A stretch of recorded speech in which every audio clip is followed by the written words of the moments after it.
The following is brought to you by the Social Suplex Podcast Network. 構成藤田 Listening Keeping Strong Style. Yo, this is Rich Latta from One Nation Radio. This is brought to you by the Social Suplex Podcast Network. We present to you the Ace of Podcasts, Keepin It Strong Style. Let's go. It's the Ace of Podcasts, Keepin It Strong Style. Covering New Japan, they ready to hold it down. Jeremy, Donovan, and the young boy Josh. Come and hit a job out and bury all the frauds. From the Tokyo Dome over to the G1. Social Suplex is the network where we can get it done. I'ma chill and let them have it, cause this is just an intro. Keeping the strong style, 6 stars from the get-go, boy. Yeah, from Tampa Bay to the Tokyo Dome, this is Keeping It Strong Style with your hosts, Jeremy Donovan and the young boy Joshua Smith. And thank you for listening. Welcome to Keeping It Strong Style, the Ace of Podcasts on the Social Suplex Podcast Network. Jeremy Donovan here with the young boy Josh Smith. On today's show, we'll review the New Japan Cup Finals and cover all latest news in the world of New Japan Pro Wrestling. Please support our show by subscribing and following the Social Suplex Podcast Network and Keeping It Strong Style on the podcast app of your choice and leaving a rating and review. You can also get all the network's podcasts over at socialsuplex.com. Check out our Chop Tea store, chop-tees.com/KI Strong Style. That's where you can get your official Keeping It Strong Style merchandise. There's free shipping on every order and 10% off your first order. chopped-tees.com/KI Strong Style. If you enjoy this podcast, please consider making a one-time or monthly donation by visiting socialsuplex.com/donate and click on the donate button under the Keeping It Strong Style logo. Young boy, I thought we would start with a very fun question here. This comes from Les Commission 7252. Shit. Okay. He says, question for Josh. I've been listening to the show since 2021, which doesn't feel long. At first, I thought you were light-skinned until you guys started going live on YouTube. How often do people that listen to the show mistake your race? Oh, man, this could be so dangerous of a question. Dangerous? Peligro. I don't know, man. You know what, Jeremy, maybe you have some insight here. Why do so many people that associate with Social Suplex and or going back to the Wrestling Squared Circle days, or what's our group called? Yeah, that's it. Yeah, Facebook group was Wrestling Squared Circle. Well, see, it's always fucking weird because most people think of the Wrestling Squared Circle and they think of the Reddit. The Reddit, but we had the Wrestling Squared Circle, I think, before the Reddit existed. I think so. Or maybe we stole it from them. I don't know. but people have for whatever reason always thought that I was black, and I don't know if this is just because I'm being lumped in with y'all, like guilty by association, right? Or am I appropriating far too much and basically catfishing the world, even if that's not my intention? Like, am I crossing boundary lines with my behavior, my speech, that I shouldn't be crossing? Like, what's the deal here? Why does this keep happening? I don't know. I've never thought of you as to cross the line, and yeah, I think it's by association. Obviously, you hang out with me, Rich James, a lot. We're the four horsemen, the pillars of Social Suplex, and the masterminds behind FOH. So I guess people just assume, I think Rich is probably out there the most out of all of us, and the Blackest Wrestling Podcast must mean the Blackest Wrestling Podcast Network. Never mind, we hosted 2 episodes of the Wrestling Walsh with Caleb Bathtub Baldwin, and that pretty much puts that entire claim to rest right there. Yeah. So yeah, I guess it's just that, man. But I mean, The greatest 2-episode run of any podcast in the history of the internet. can still be heard on the network feed on YouTube. Yeah, I don't know, man. And then the question is, well, then it starts getting into, what's my deal? Why am I trying to compensate for something? Did my ancestors do something that I feel I must make amends? Like what is my deal? Yeah, I mean, I got issues. And the funny thing too is, like, obviously we've been doing the show now since the end of 2017, and yeah, you're not really like a big social media person, but there have been several pictures of you over the years with us since 2017, where I'm like, I'm still surprised. Like now, like 2025, people are like, "What? Yeah, he's not black." Yeah, I don't know. Yeah, the biggest reveal was Wrestling Squared Circle. It was like a Tampa WWE show. Yeah, And like we posted, like you were like, trying to get people to meet up, and everybody was like, "Oh, Josh is not black." It was like mind blown. Let's be clear. I wasn't trying to meet up with anybody. I'm not trying to meet up with people. All right. No, yeah, we all attended the show, but in different groups. So like we didn't know where one another were within Amalie or the Ice Palace or whatever the fuck. And we were sharing selfies, and I didn't post selfies on that group very often. I posted one. I was like, I'm out here. And people were like, oh, like there was all these mind blown, like, and I was like, what the fuck? And they're like, you're not black? And I was like, what? Oh, the man. funny thing is like, I don't know. I'm not able to outrun these accusations, because I mean, as well as I do, Jeremy, that I hang out with a lot of black people, not just in the wrestling world, just in life. And what's up, Reggie? What's up, Reggie? What's up, Elijah? Yeah, my brother is black. I grew up in like black Pentecostal churches, multicultural ethnicity backgrounds, so I don't know. Like I've just been, and I always try. The funny thing is I'm always trying to be as mindful as possible to not like come across the wrong way in some way. You know what I mean? Yeah.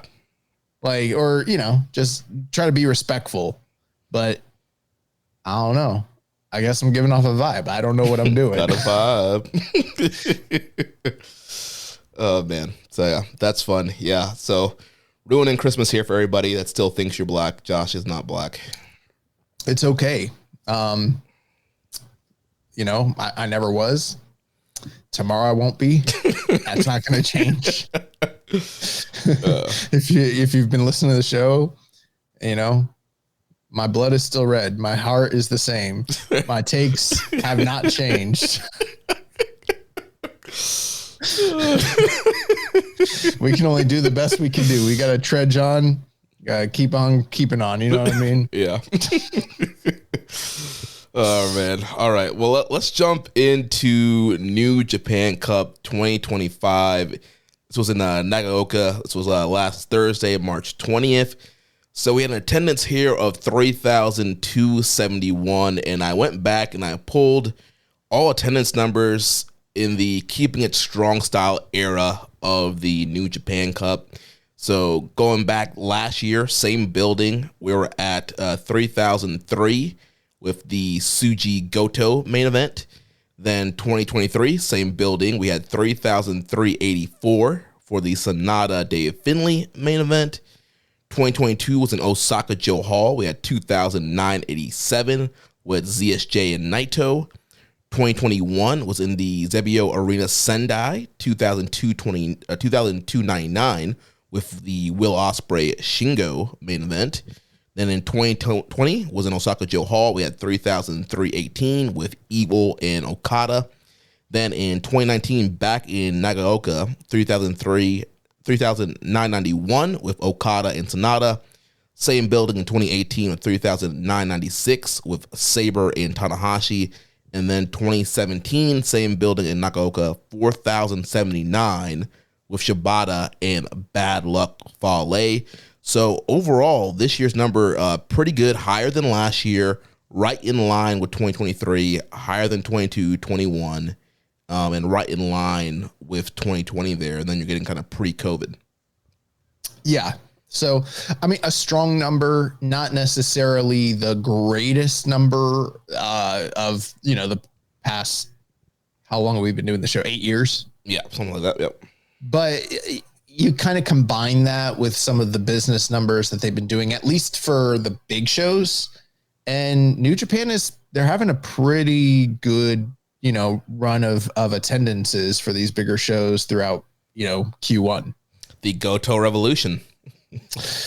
Yeah, and then it's better than Tsuji and Goto from last year, and it's better than Zack and Naito from 2 years ago, and better than Ospreay and Shingo. So it's pretty good.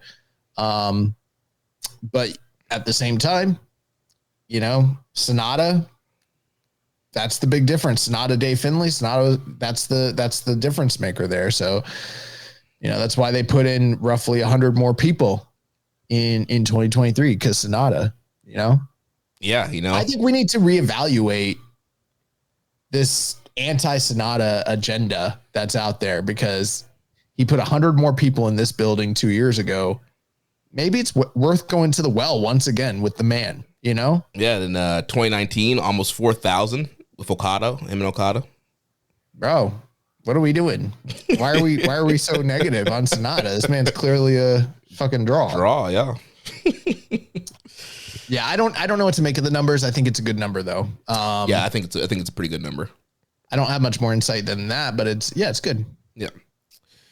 Let's jump into the card here. So show opened up. We had a pre-show tag match. We had Tomohiro Ishii and Toru Yano of Hantai defeating Murashima and Yoshihashi in 7 minutes and 11 seconds. Ishii getting a Boston Crab here on Murashima.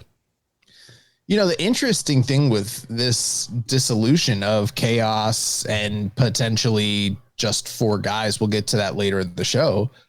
But as these groups amalgamate and kind of fold back into Hantai, it sort of depends on how you view Hantai, whether you view them as a true blue unit or if you have the more classical view of what Sekigun used to be, which is just the unaffiliated individuals who just represent New Japan.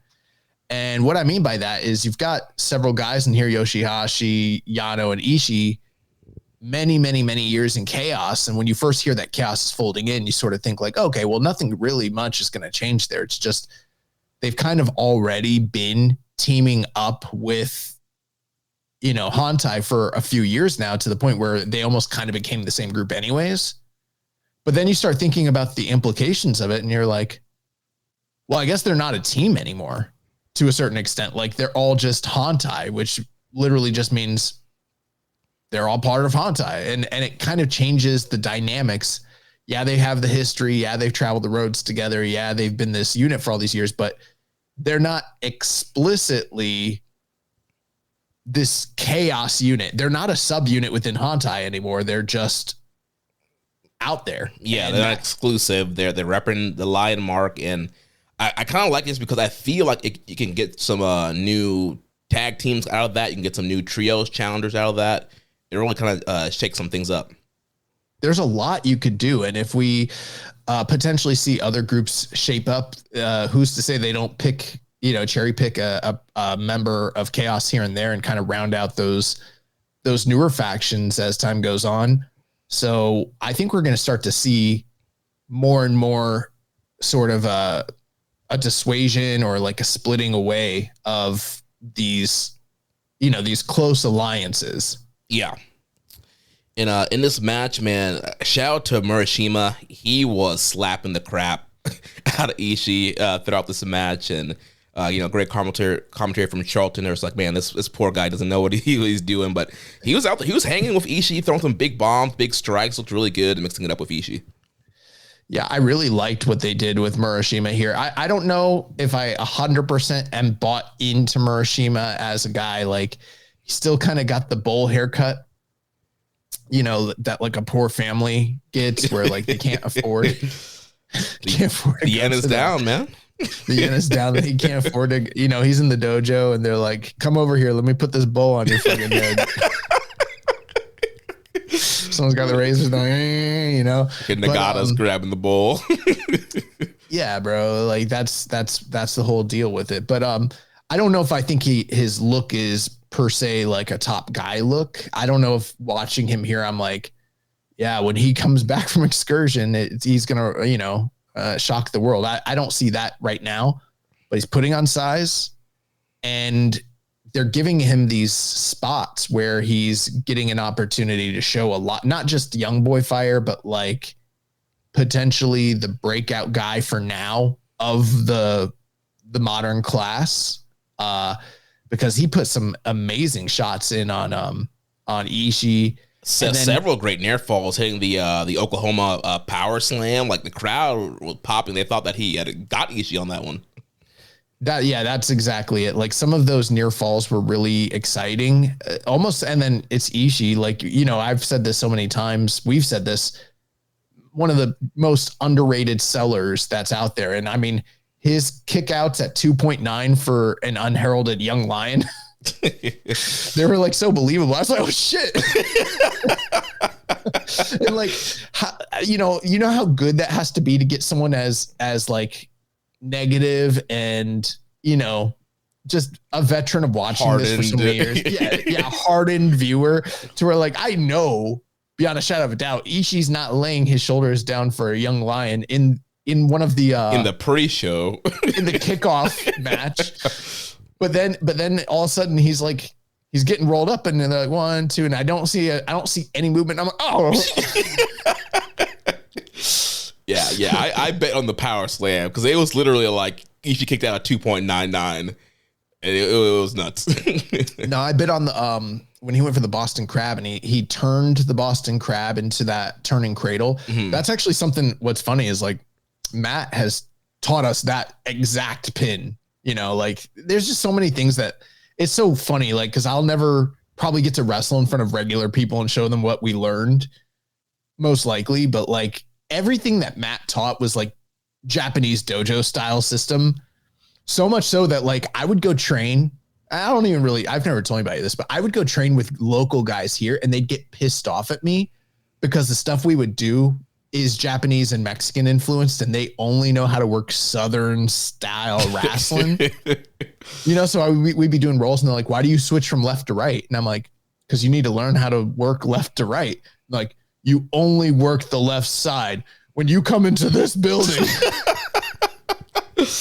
Good old boy. I don't want to see that shit. But I'm ambidextrous like in that way because Matt would teach us like, no, you need to be able to, you know, or like my roles would not be like their roles. My role, I can't quite explain it, but like Japanese style of doing roles, you do this thing where it's like a kick up. It is so hard to describe to someone who's never seen it, but your roll, when you come through, you hit your extended leg out like a kickstand and you pop yourself up and it's one fluid motion and it's really hard to learn. Like most people can't do it, but like Southern style wrestlers, they don't do that shit. They just kind of, you know, get up. No, like, why you do it like that? Come in here with your lucha libre. Yeah. Yeah. They'd be like, all right, give me an arm drag. And I'm like, which one? You know, classic arm drag. I'm like, I know like 4 of them. I could do them all.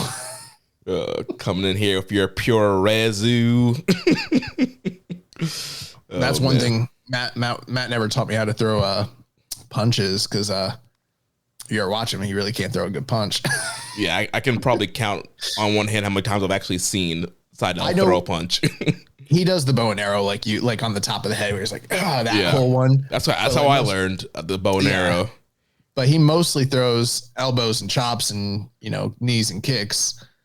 And that's the way he's like, I don't know, you're gonna need to go to a different school if you want to learn how to punch. Like he's like, go watch some Jerry Lawler and teach yourself. I don't know what to tell you. Like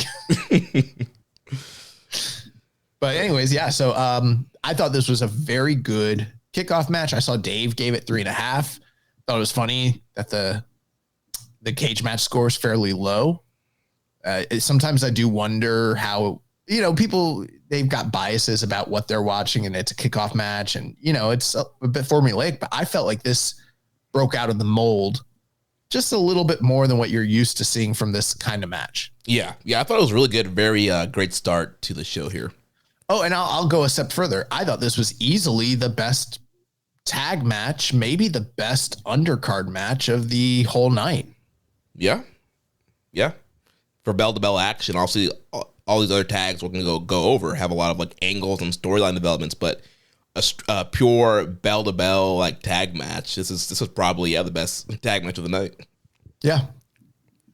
So we go into the main card. Show opened up with the El Phantasmo TV Open Challenge, and ELP successfully defended the TV title against TJP in 11 minutes and 36 seconds, getting the win via roll-up. Kind of had a weird spot here towards the end of the match. TJP applied that Pinoy stretch, and Phantasmo was trying to escape, and it seemed like he may have hurt his shoulder or something like that. I'm not sure if it was a work or if it was real, but the match got very weird towards the end. The ref was continuously checking on Phantasmo.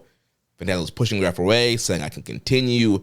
TJP, it kind of reminded me, obviously not as serious, but it kind of reminded me of when Austin broke his neck with Owen Hart, and like Owen was kind of like backed up, like, and not fully like going in because something was wrong. And that's kind of how TJP seemed at first, and then a few minutes later, it kind of went to the finish real quick, and Phantasmo got that quick roll up.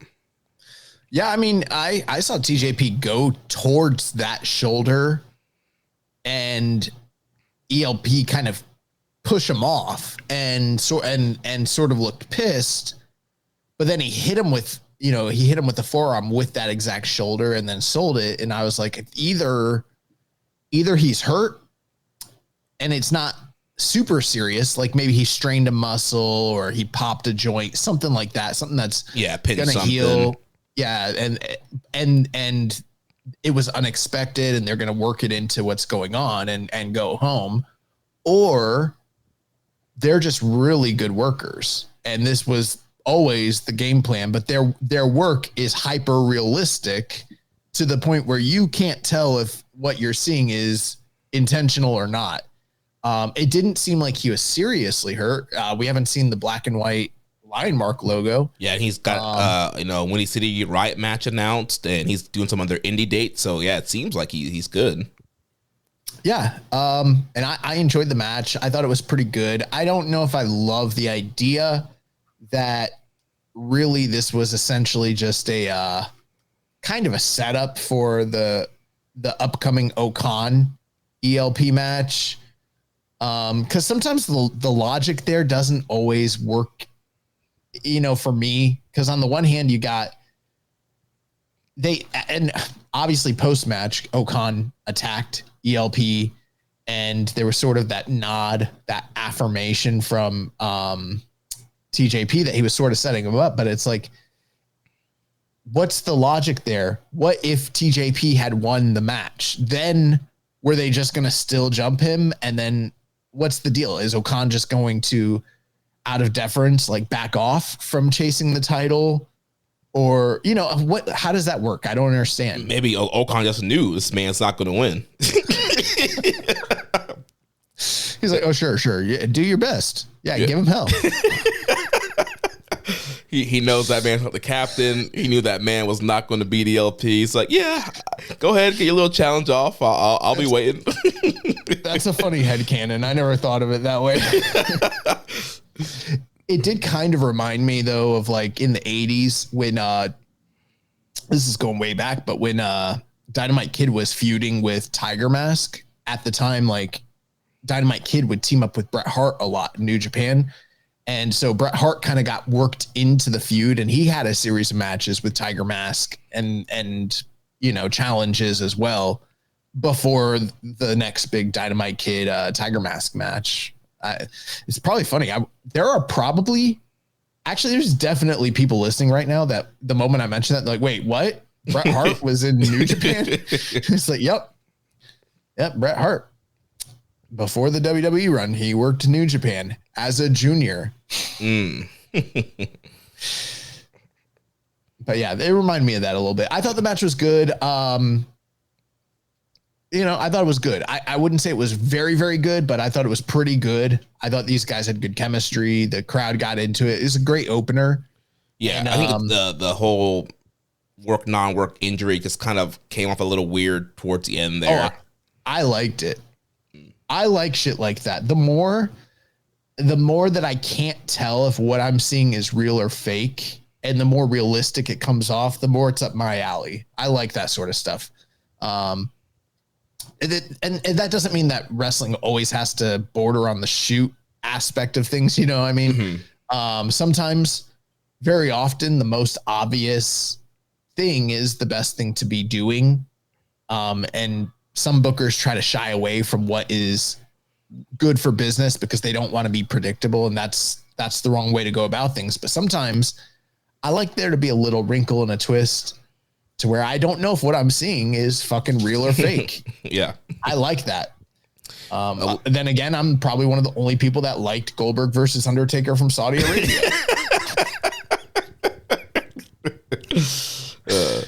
Last Commission 7252 asks, why is TJP still captain of UE? He hasn't done anything to be called captain since he announced himself as one. That's not true. He beat Tai Chi in that 5-man elimination match. So fuck off. And he was in the G1 qualifier tournament, right? Yeah, he was in the G1 qualifier. He almost got into a G1. And he was in the fucking New Japan Cup this year. He brought in his own faction member, Jacob Austin Young. Not only that, he brought in Templario. Oh, yeah. He brought in two, Actually, yeah. The funny thing is that when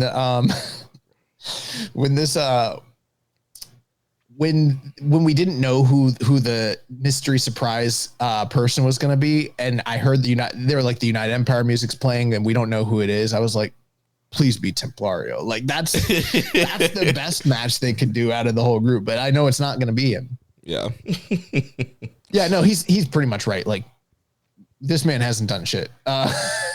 Yeah, I'm wondering where they're going with that, because it kind of seemed like they were going in the angle like he was kind of self-absorbed, but kind of something he jumped the line ahead of Ocon, and yeah, he's still calling himself the captain, so it kind of seems like a little delusional, and maybe that there would be other issues with the members of UE, but they really haven't explored that yet.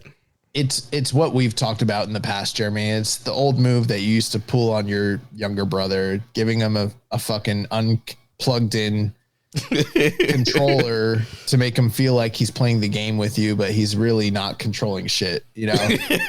Yeah. Which, speaking of which, I don't know if I've ever mentioned this, but like your brother one time, sometimes he would like stay over at the crib, right? And he'd watch Kai, which was cool. Your brother's cool. I like your brother, but he had this tendency to be watching video games that he wasn't actually playing. He'd go on YouTube and just watch the fucking video, or like go on Twitch. Bro, and just watch. That's what a lot of like his age kids do nowadays. Right, but that's your fucking fault, bro. Started. How is that my fault?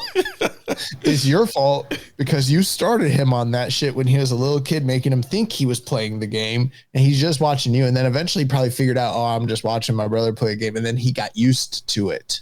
Then he's coming over our apartment and he's watching, some fucking content creator play Diablo or some shit, whatever the fuck. Ziggy. And that's your fault. You didn't teach him the true joys of being able to play the game for himself, I failed.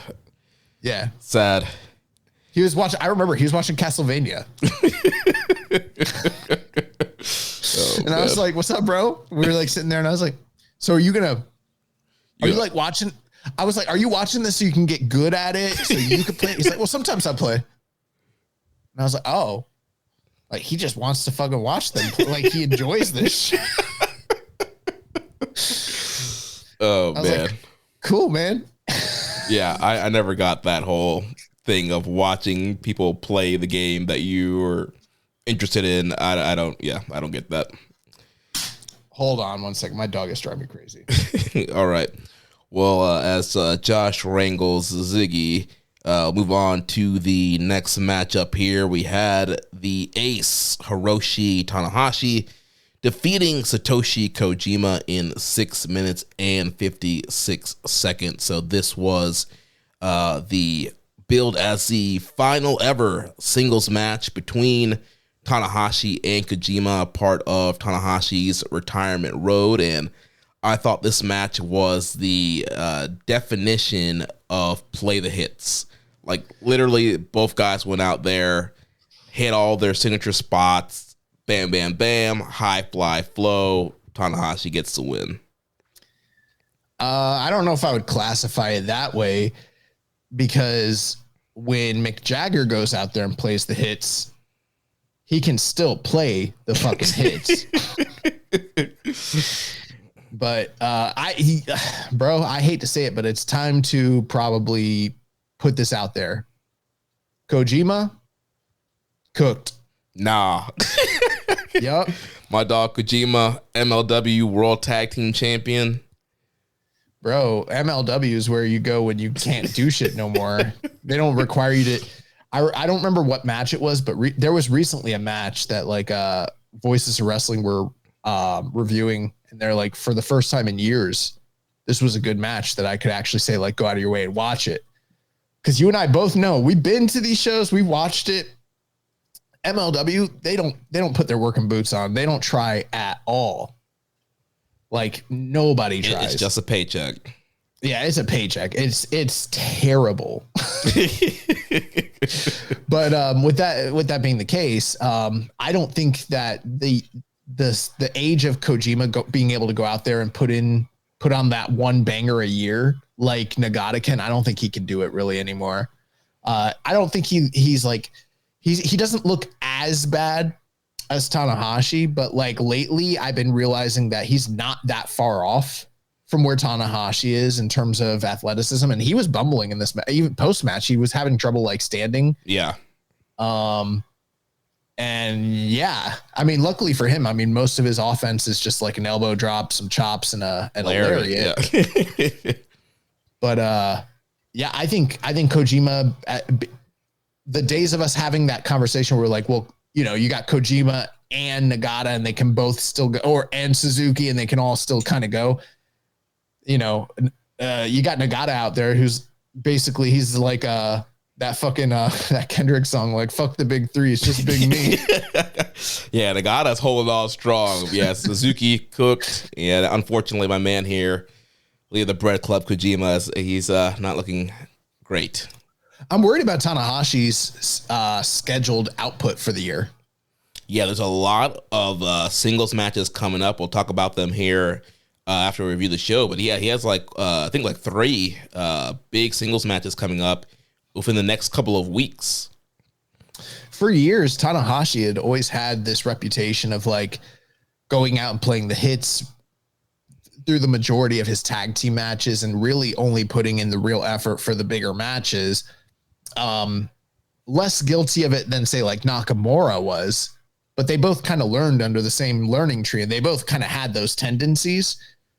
But Tanahashi's not, scheduled to do as many tag matches as he has for the last couple of years. Like, he really has a very ambitious schedule laid out in front of him for this. John Cena, eat your fucking heart out. But at the same time, even if he is going out there and for the more minor matches like this one or like the one with Makabe, anything can go wrong anytime. It's pro wrestling. And I mean, I've seen people blow out their knees just off a roll. You know what I mean? Like, I've seen people take a hip toss and crack their back. So I'm like, fuck, like, is Tanahashi going to be able to like stick through it and be good by the time Tokyo Dome rolls around next year? Like, what are we realistically hoping for here? Yeah, it's going to be interesting to see how these upcoming matches go. And yeah, can he maintain the schedule that he's putting himself on? Or, this match here was just under 7 minutes. Are we going to see more of this where it's very short matches, he's hitting dragon screws, he's hitting sling blades, and he's hitting a high fly flow and getting out of there. Yeah, but he's still bumping a lot. He's still doing second rope senton, second rope cross bodies, drop kick. Some matches missing high fly flows. He's running the rope. He's doing a lot for a guy that's as, physically challenged as he is right now. He's not resting on his laurels and just going out there and putting in half effort. He's still trying really hard. It's just his body's not capable of doing the same things he was as smoothly or as efficiently as years past. So I'm a little nervous about it, honestly. I hope I'm not putting like bad juju out in the universe, but I do think it's something that needs to kind of be talked about. Like he hasn't worked this many singles matches in a long time. So it's ambitious. Yeah. So following that, we had Bad Luck Fale, Chase Owens, and Sonata defeating Taichi, Taka, and Yuya Uemura in 8 minutes and 26 seconds, with Chase Owens getting the package pile driver here on Taka Michinoku.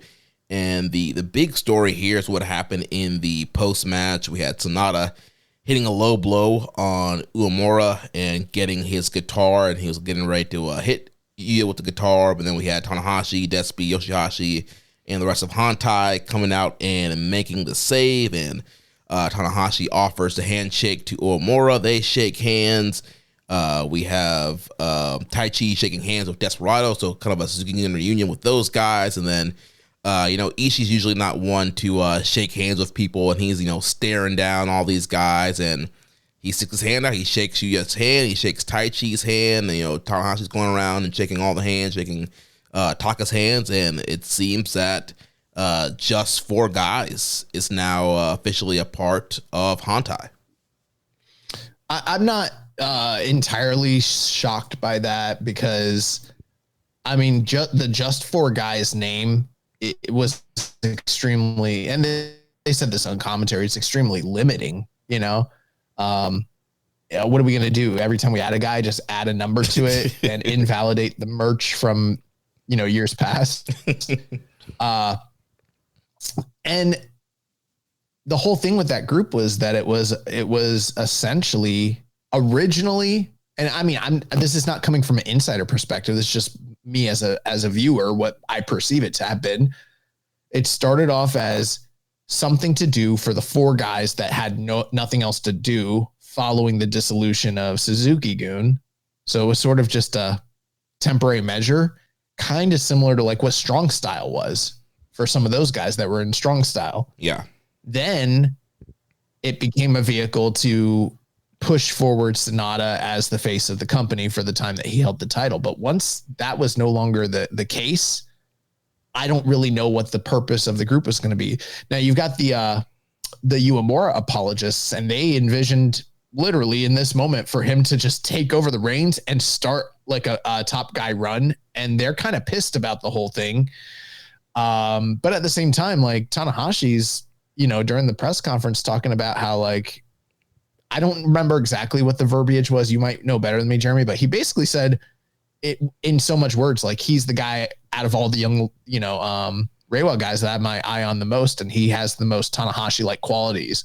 Mm-hmm. And some people are picking up on that, and maybe there's truth to that. Maybe that storyline, like, kind of work, like throwing it similar to what they did when they named certain guys as musketeers and snubbed other people, trying to like build the internal rivalries and build stories off of it. I don't know. What are your thoughts with all that? Yeah, I mean, maybe it's like a mix of both. I'm sure Tanahashi does see a lot in him, but yeah, maybe it's a part of a storyline. And I think with all these guys blending into Hantai, I think it's going to really up the competition, because you're going to have a lot of these guys all in the same faction and kind of fighting to be the face of that. Of course, obviously, you have Umino that's in there as well, who is still trying to find his place and would love to be, I'm sure, the front man of Hantai. And so, yeah, it's going to be interesting to see how this all plays out and how these guys kind of find their footing now that they're all part of the same unit. And yeah, I think it makes a ton of sense. At this point, Just Four Guys is just kind of a dead faction, especially, like you mentioned with Sonata being hurt and Doki's, or Sonata being gone, Doki being hurt. It's just kind of a lame duck faction right now. I think, it makes a lot more sense to get those guys in Hantai. Yeah. And it's going to be interesting to kind of see what the developments are with everybody converging into Hantai. It can't stay that way forever. It's going to create a pressure system where it's going to birth new factions and new groups and new, partnerships. And that's always exciting. That's something that people have been begging for a long time. But I think from a booking perspective, sometimes it is somewhat easier to book those sorts of things this way, where you bring them all together, you kind of create a fresh slate and then build off that, versus what everybody else wanted, which was, people turning their backs on one another and warfares and yada, yada. And that's great. But we got like a decade of that and it got very convoluted. I think it's nice to simplify things before you expand back out. Yeah. We always talked about how we like Stardom, kind of the faction draft they used to do every year and really shake things up. And so, yeah, I think it's a great way to not have to do a bunch of angles and people turning on each other and betrayals. It's like, yeah, let's bring them all together. And then, like I was saying earlier, like right now with them all together, you can do some new tag teams. You can do some new junior teams. You can do some new trios with all this kind of a superpower. There's a lot of interesting mix and match that you can do with those guys. And then, yeah, I think eventually, things will get heated and new groups will splinter off. Well, like you said, too, is like you mentioned doing all these like angles and shit like that. You have more freedom now. You are more pigeonholed to try and build off of all of, it. Just imagine how hard it is going to be to build off of the embers of what used to be Chaos, what used to be Just Four Guys, what used to be United Empire, which are all admittedly very far from their glory days.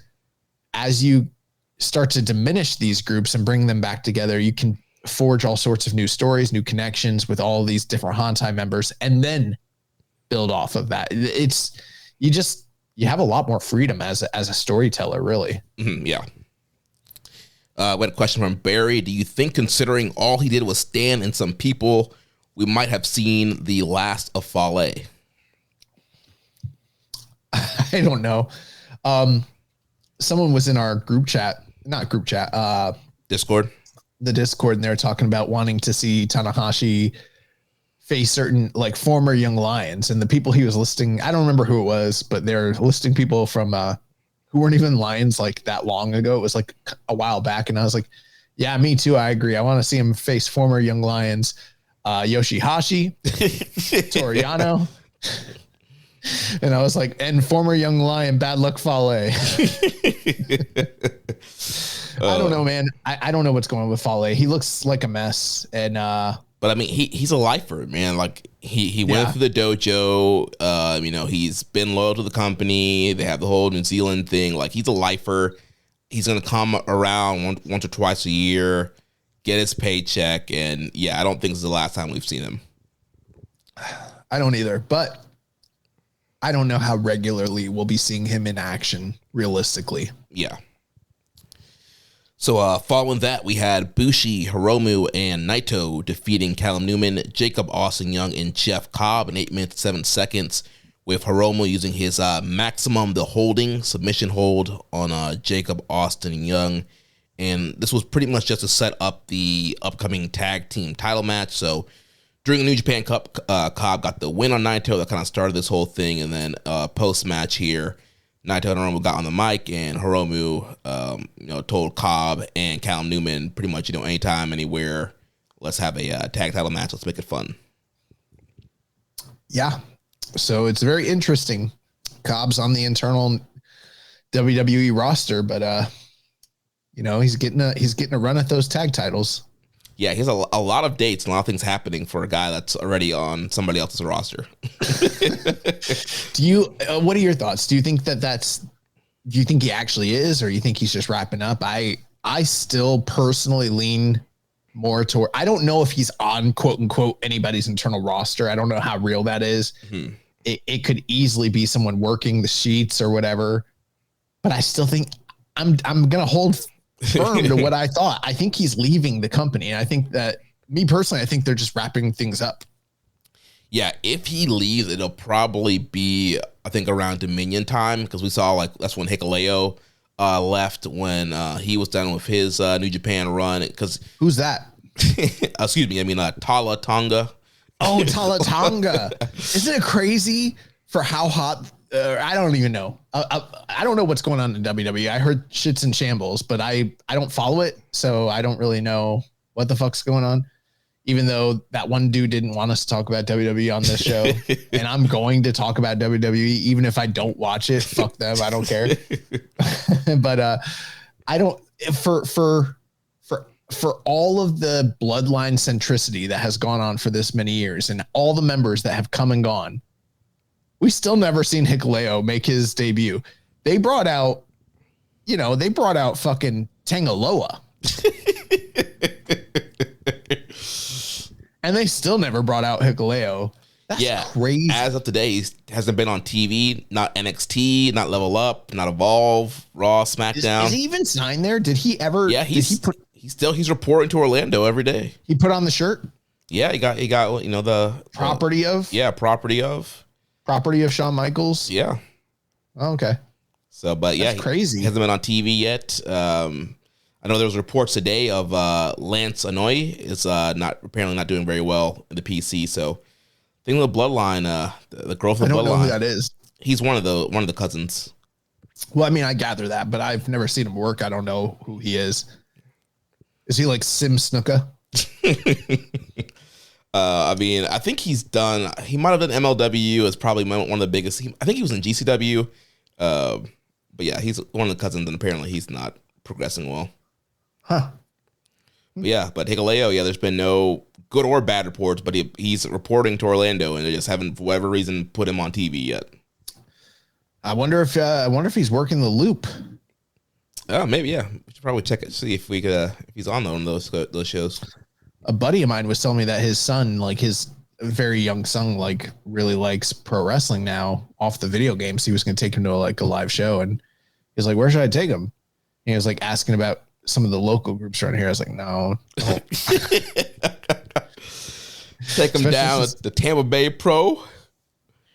They're like a really good, like Christian family, very like kind of sheltered sort of deal, And I'm like, nah, bro, you don't want to take them down to take them down to the OCC Roadhouse. Yeah, you don't want to take them to the OCC Roadhouse. Like they're gonna have a street fight. There's, it's gonna no. I was like, take him to NXT at Minareg Hall. But I don't know if they did or not. Nice.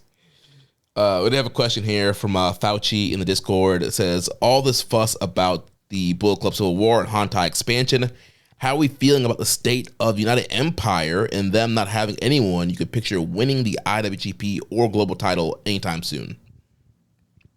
They need to go. I'm serious. I know people like them and they're like a fan favorite, but what you'll learn in this life is nothing lasts forever, and loss is a part of the human experience, and you have to accept change and understand you can't control those things that are outside of your control. And, Will Ospreay, she left and she's not coming back. Yeah. I mean, at the end of the day, like, this was Will's faction. This faction was made for Will to push him and make him a top guy in New Japan. Yeah, then he left, and you have TJP trying to step up, and Okan's very popular with the Japanese crowd, but it's not really quite that main event level. You have a guy like Jeff Cobb, who's kind of been up and down the card, but he's not really seen as a credible threat. He might be leaving. So yeah, the whole factions is kind of in shambles. You have Callum Newman, who's also I'm sure they want to kind of step up and be that kind of Will Ospreay like figure. Which, I mean, he's very athletic, very good, but he has a far way to go before he gets to that Ospreay level. That's never gonna happen. Yeah, Jacob Austin Young. I think he's a jag. Like, I mean, he's a fine worker, but like he just does not pop off the page. Like, I have not seen a standout performance from him yet. And I don't know. He's not a guy I would have brought over from Strong. And yeah, the whole faction right now is just kind of in shambles. You forgot Templario. Yeah, you got Templario, who came over to Fantastica Mania, got jumped, and no UE member came and helped him. Yeah, but he's probably a champion in Mexico. He's probably the most decorated member of the entire faction right now as we speak. Yeah. Or does it not count because it's CMLL and everybody's a champion? I don't know. So I think I'm gonna look up Templario right now. I bet I can almost guarantee you he is some sort of champion, some historic.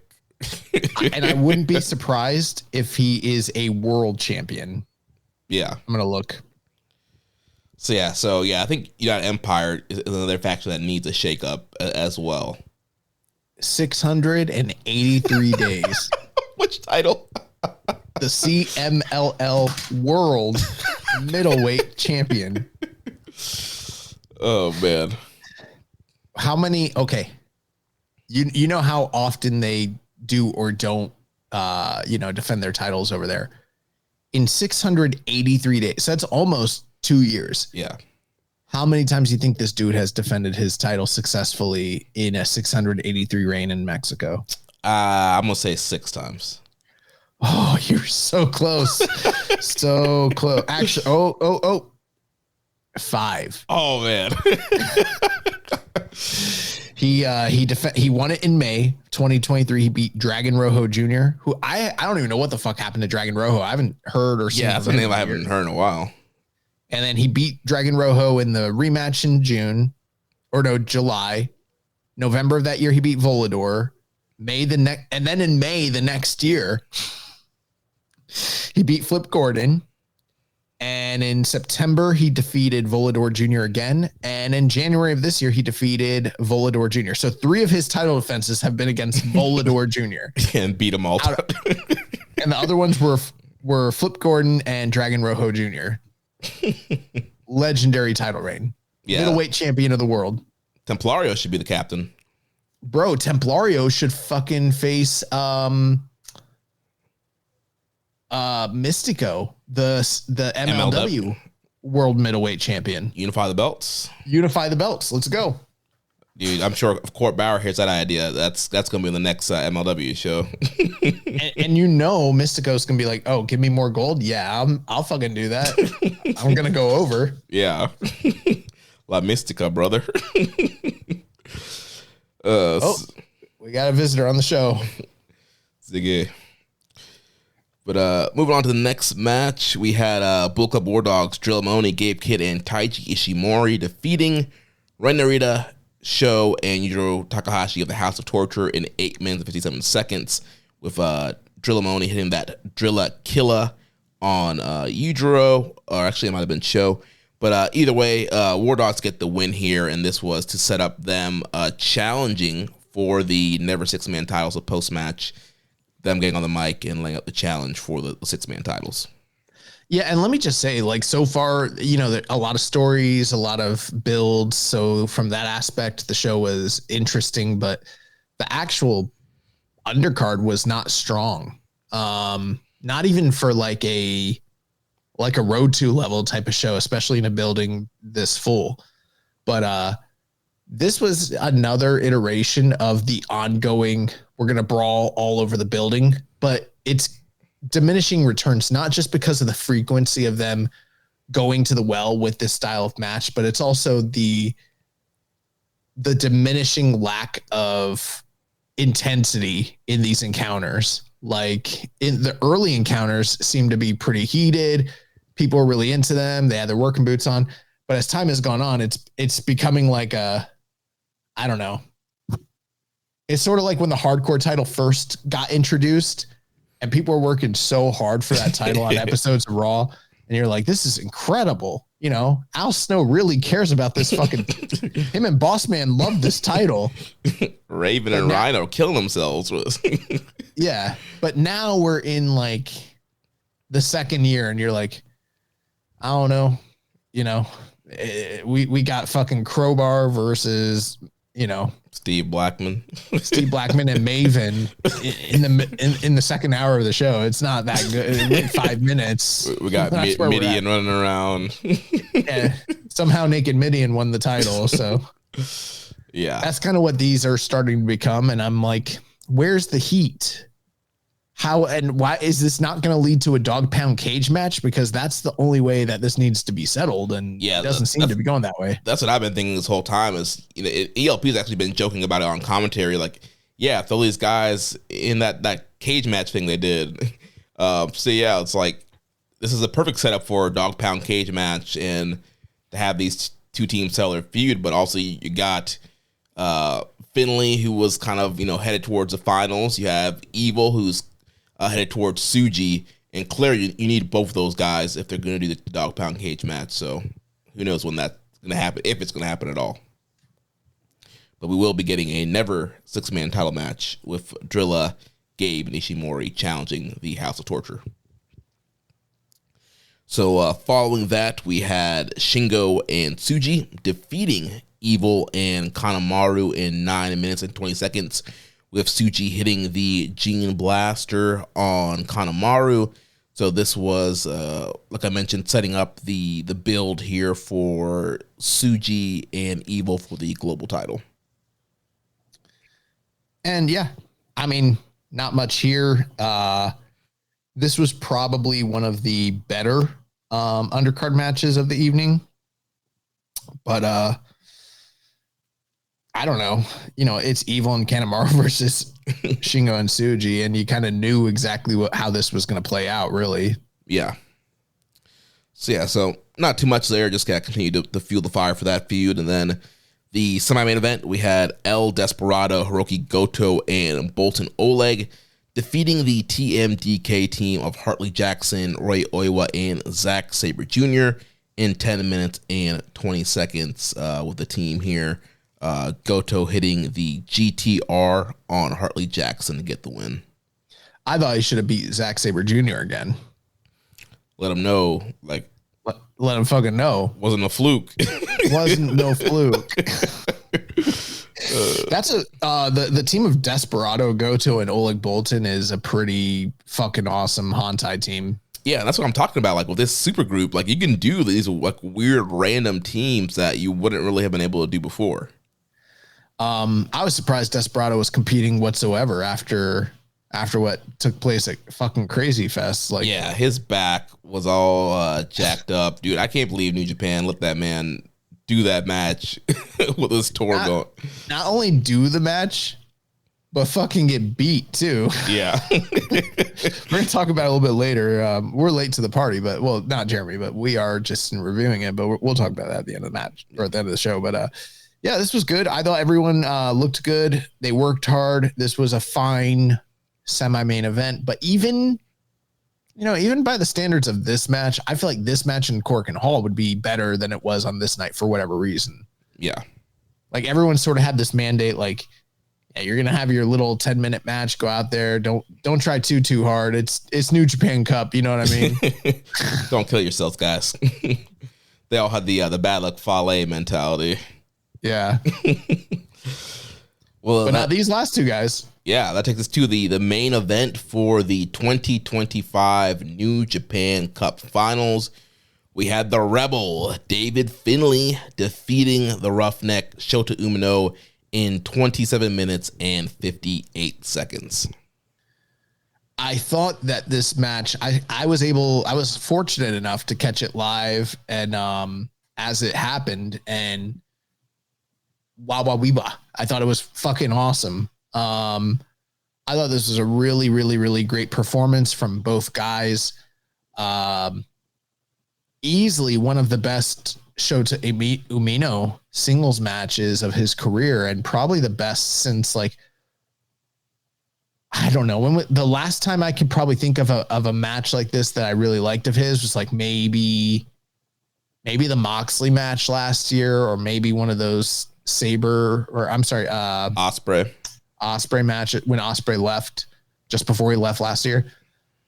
But yeah, it was really, really something special. And both guys worked so hard, and it was very difficult to kind of tell who was going to win. There was a lot of times where I wish I would have booked this as my finals, because the way the storyline all came together, if it had come together the way that I had booked it out, where it was like going to be Shingo and and Finlay, you would have automatically known that Finlay was going to go through. But when you have two guys who are in a do or die situation and you don't know who's going to win, that really ups the stakes by a lot and gets you invested and just calls into question like where we're going with this. And the anticipation is just a lot higher for situations like that. And whatever your criticisms might have been of, and they're valid. I don't think that they necessarily handled Shota Umino perfectly throughout this tour. And I don't know if he's handled himself perfectly for years now. The remaining end result still was a situation where it was like, I don't know who's going to win here. Both guys need the win. It's do or die. And they were able to really tug on the emotions of the people in the building and me at home. And I was kind of like really waiting on bated breath for a lot of those near falls down the stretch. Mm-hmm. This was hard hitting, very, very hard hitting. And I think that for me, we're at a point with David Finlay, and both guys deserve praise. I mean, it's not a one-sided dance, but there was a time frame where David Finlay was a very, very talented wrestler who could only have great matches when he was led to a great match with other guys that were really good. Like, he was a really great follower and he needed a great lead to guide him through that sort of style of match. And he's kind of graduated beyond that now to where he is now capable of leading others. And he's gone through, he sat under the learning tree of guys like Ishii and Jay White and, Will Ospreay and a few others, to where he's developed this style of match to where he's able to have this sort of great match with somebody else that can follow him. And that's what he did here. And I thought that he lost a few times, and I was like kind of really invested. And then when he finally fucking won it down, like at the very tail end, I was like, oh shit, he fucking did it. And then the 1, 2, 3, and I was like, hell yeah. I might've been wrong a lot about this, about my predictions, but the end result, Finlay 1, 2, 3, Yeah, and that was a total David Finlay match where, the beginning part of the match, he's just bullying Umino around, showing the power, throwing him around, throwing him into the pole on the outside. There was that great Uranagi through the table on the outside that led to a near count out on Umino. And yeah, Finlay was just being the big bad bruiser and destroying Umino at the beginning part of the match and trying to get sympathy for Umino from the crowd. And then, Umino had to come back and fight from underneath, fight through the back pain, and having several good near falls himself. And there was that great spot where Finlay charges in and Umino catches him with that running knee. That was very devastating. And so that was like the highlight spot of the entire evening. Yeah, it was just nuts. And like, I thought that could have been like a flash win right there. And yeah, this is probably one of Umino's best outings in a while now. And yeah, he looked really good, fought from underneath, but I really feel like Dave Finlay shined a lot in this match, and I kind of feel like his fingerprints were all over this matchup here. And yeah, like you mentioned, he had to see the overkill towards the end there. He's been doing that kind of like Finlay roll into the overkill, and yeah, got the 1, 2, 3, defeating Shota Umino. Interesting post-match comments, telling Umino, if you want to do stuff, you need to do it my way. I've been trying to tell you. So kind of planting some seeds there of, will Umino join the War Dogs? But yeah, really, really good New Japan Cup final here. Yeah, and I thought it was interesting how many fans I saw online, their takeaway from the match was like, we were right about Shota Umino all along. This is the justification of our fandom and support for him. And for me, now don't get me wrong, I do think that there's been some interesting developments with him as a character. Last week when people mentioned him cosplaying as Kensuke, I didn't know what the fuck they were talking about, but I wasn't thinking. They're referring to the style of match, the style of work, him basically using a lot of the same, maneuvers. And I didn't put that together at first, but then after they started mentioning it even on commentary, I was like, oh, I guess he is kind of working like that powerhouse strong style, lots of big lariats, lots of big strikes and sort of thing, powerhouse sort of stuff, which kind of matches up really well with what Finlay's got going on with his, kind of bullying powerhouse style of match as well. But, and we don't know what's going to happen. There was the post match where Tanahashi in the backstage tried to come and almost kind of congratulate or even quasi console Umino, and Umino brushed him off and paid him no attention and left. But he did give the fist bump, I believe, to David Finlay in the ring after losing to him. Yeah. And so with that being the case, I do think it's interesting where they're taking the character of Shota Umino, what they're doing, the development. He looks like $1 million physically right now, and he sort of has a blank slate for them to do something fresh and new with this character shift, with him shaving his head and wearing the all white. But this man laid 3 eggs during the tournament before he had a classic. And I don't know, Jeremy, call me old fashioned, but you can't have one classic at the end of a tournament and be like, see, they were right all along. This man has the goods. Let me be very clear in how I feel about Shota Umino. The question has never, ever, ever at any point been, does Shota Umino have the goods to be a top performer? The question has always been, why the fuck doesn't he turn up as a top performer time and time and time again? Yeah. And I can think of literally in the last 3.5 years or however long it's been since he's come back from excursion, I can think of 15 really great Shota Umino matches. It's not like there is this idea that people say he only has great matches with certain opponents. That's not true. I can think of a ton of great tag, but mostly singles matches with a wide variety of opponents. But I can think of 30 plus big time singles matches where he shit the bed. Right.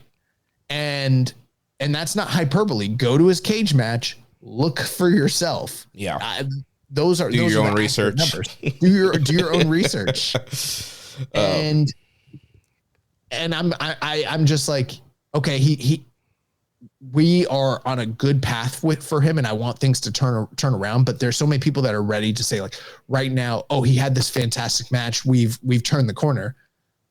Let's have him string together just 3 great matches, 3 great performance. And I'm not even going to count road to tags and shit like that. I'm talking about he gets put in a singles match. Let's have him have good matches. He's never had more than 2 great matches back to back. And those are even few and far between. Most of the time it's a string of really bad matches, 1 great match. Everyone says oh, he's back. And then he has more bad matches. He is one of the most inconsistent performers that we have ever seen. And then people are like, why are we so harsh on him? Why is there this microscope? I can't think of anybody that I have ever seen in the history of New Japan that I've been watching that has been given this many chances at the top of the company, who has failed this many times and still been allowed to continue to get those spots when there are clearly much more deserving individuals that are waiting in the wings who should rightfully have those spots. And if you believe the reports, you believe what people say about the backstage and what the view is, it is a nepotism situation. And that is what a lot of people feel and believe. And I can't say that I've heard those things myself personally, but look at the handwriting on the wall. How many times has this guy been given a shot?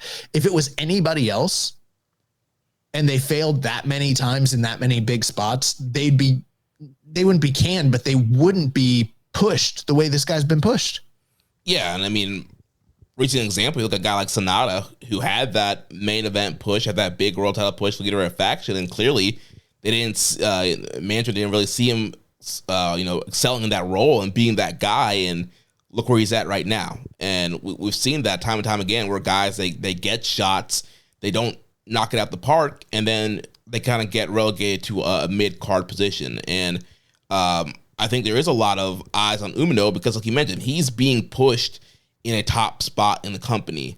He's not being pushed as a mid-carder or upper mid-card guy. He's a guy that they've over and over again have been pushing out there, being put in these big spots, big main events, tournament finals, main event in the Tokyo Dome, and he is not delivering. It would be a totally different case if all these other young guys were getting some of the same opportunities as them and failing. Then we can kind of have equal, judgment or equal examination. But this is a guy that's being pushed out in front of all those guys and not always delivering. Like you said, yeah, he's very, very, very inconsistent. And yeah, there is no question of his in the ring. Like the mechanics, like he has it down. He's been through the dojo. Like, he can do the moves. It's putting the moves together to create a compelling story in the ring, to have a compelling matchup. And for whatever reason, more times than not, he just is not able to put it all together, especially if he's not in there with a great worker. Then, he's not that point where he can lead somebody, and he's even in there. They gave him Shingo Takagi. How do you have a bad match with Shingo Takagi? I mean, to be fair, on this tour, it does seem like if you are in if you're in a brightly lit, half-filled, public gymnasium, then all bets are off when it comes to the performance of the guys on the tour. And maybe we should just make peace with that's how New Japan Cup really is. No matter how good it looks on paper, you kind of need to look at the venue and be like, all right, are we working? Or are we shooting? Like, what are we doing on this night? Well, he was in the Tokyo Dome with Zack Sabre Jr., one of the best wrestlers in the world. He had all the lights and all the people there and still laid an egg. So for him, it doesn't matter what the building is and how many people are there. And they give him great opponents, and they give him great stories, and they build sympathy for him. And before this new look, he had all the gimmicks, and he was clapping hands and kissing babies, and had the women and children behind him, and they give him it all, and he just doesn't really deserve what they've given him. And here again, they gave him a final main event, which. Also, we were kind of predicting Shingo to come out from that. And, on one hand, I'm kind of glad it was Umino. This ended up being one of the youngest finals since 2013, with, Finlay being 31 and Umino being 27. So it was kind of good to kind of get some, young blood kind of main eventing, this tournament. But at the other hand, it's like, man, like you mentioned, this guy did not have a great tournament and then kind of just barrel rolls his way into the final. It's pretty much kind of like how he got to the Tokyo Dome. It was like he did not have a great G1 and just kind of banana peeled his way into a Tokyo Dome main event. Right. And the reason I said all that is to say two things, really. My two main points are, well, I guess there's three. One, it's going to be hard for me to buy in to Shota Umino as a fan until I see a level of consistency. And I'm not trying to move the goalpost to, he needs to have a 5-star match every time out. It's not like that, but he needs to have good matches several times in a row as a consistent performer, a dependable guy that we as fans can believe in. Because so far, he can go out there in Chicago and tear the roof off the house with, Jungle Boy, but then, turn around and have a match with like Yota Tsuji. Yeah. Like Tsuji in the fucking G1 and like shit the bed, Mm-hmm. It's shit like that where it's just like, it doesn't make sense. The second thing is the fans who want to point to one instance and be like, he had this classic, so he has arrived, because it's the culmination of a story. And it's like you said, Jeremy, he's been given a lot of stories, a lot of pushes, a lot of runs. and they haven't all culminated the way that you would want them to be. So I'm going to pump the brakes on that. I'm not saying that it's not going somewhere good. It might be, but I'm going to withhold judgment and just use my critical thinking and be like, we've seen this before. He's failed many times. Hopefully that's not what this is, but I'm not going to call him the heir apparent and say he is everything that we wanted him to be because he had a classic in a tournament final with David Finlay, who's proven himself to maybe be like a top 3 worker in the company right now. Yeah. And then the last thing is, I think that the claims of the fan base being too critical on him that's not based in truth. Honestly, the reality is that he has been given more chances than any modern guy that I can think of, while still failing time and time and time again. And I think that the claims of being undeserving and there being that nepotism sort of angle probably ring true, because I can't think of it. I mean, look at where Great O'Con is these days, you know. When Great O'Con broke in, we heard all the stories. This is a guy that they got big plans for. This is someone that is going to be a main eventer. It's not a matter of if he wins the title, it's when he wins the title. They gave him Tanahashi, his first big match back. They gave him Okada and Tanahashi right out the gate. And guess what happened? He didn't perform at the level they wanted him to. And yeah, he's still used well.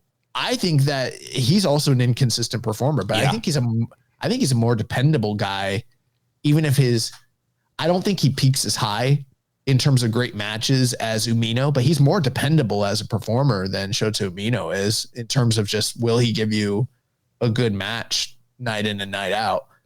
But he only had so many shots and they cut that shit off quick, you know, and it's never coming back. He's not, you know, but for whatever reason, Shota Umino can fail time and time again. And it's not a few times. It's like a lot. When I say that he's got like 30 bad singles matches, he's got like 30 bad singles matches. Yeah. You look at his G1, you look at some of his other big matches out throughout last year. And bro, his first G1 is better than the second G1. And the second G1, he had a much more robust and widely varied pool of opponents, and he had a terrible G1. Yeah. And he still got in the Tokyo Dome somehow. And then he failed in the Tokyo Dome. I don't get it. Yeah. And I will say at times the booking has not been the best for him, but also too, he just does not always perform at the highest level too. So yeah, there's a lot to kind of examine with him, but we got a lot of questions here. We might have answered some of them just kind of based off of that analysis, but I'll run through them real quick. So New Japan Mark 95 says, "Sup fellas, with Finlay defeating Umino in the New Japan Cup Finals and with the comments he said to Umino after the match, do you guys think they'll just stick Umino with War Dogs, or do you still think he'll eventually have his own faction? Me personally, I could see a scenario where Umino teases joining War Dogs only to pull a swerve and join Sonata to form a new faction. Umino could be the face of the faction while Sonata is a veteran of the group who's achieved it all, kind of like what Nakamura was to Okada. This is how the faction I picture Cold Bloods could look like: Umino, Sonata, Young Bloods, Master Wato, but under a different name." Yeah, I mean, I don't know for sure, but I'm still paying attention to the stuff going on with Sonata, and I think that there's still something there. Yeah, I think those comments with Finlay and Umino are very interesting because they are very linked to being in the dojo, and there were comments from Umino kind of calling Finlay like an older brother, and so that could be an interesting thing if they do end up putting him in War Dogs. And because we did hear like one of the reasons why Sonata was put in War Dogs was to kind of be the top Japanese guy in Bullet Club. But it seems like he might not be long for War Dogs, so maybe Umino ends up being that quote-unquote top Japanese guy that they want for the faction. Maybe. I could also still see it being a swerve. Maybe he joins the group for a bit, eventually leaves, a la Jay White. That's what I'm thinking. Yeah, some Jay White chaosism. Maybe he teases joining and he never joins, and it's really just a spin-off to do his own thing with Sonata, whatever the fuck that might be, you know. So I think there's maybe it's nothing. Maybe it's just a breadcrumb like they like to do, you know, a little tease to something that's gonna culminate the next time they wrestle a year or two from now, when they're both at a different trajectory in their careers. Yeah. Death Triangle 720, as well as most of us predicted, Finlay has won the cup in a great bout with Shota. Do you think New Japan pulls the trigger on Finlay, even when Goto's run has been a smash hit for their attendance?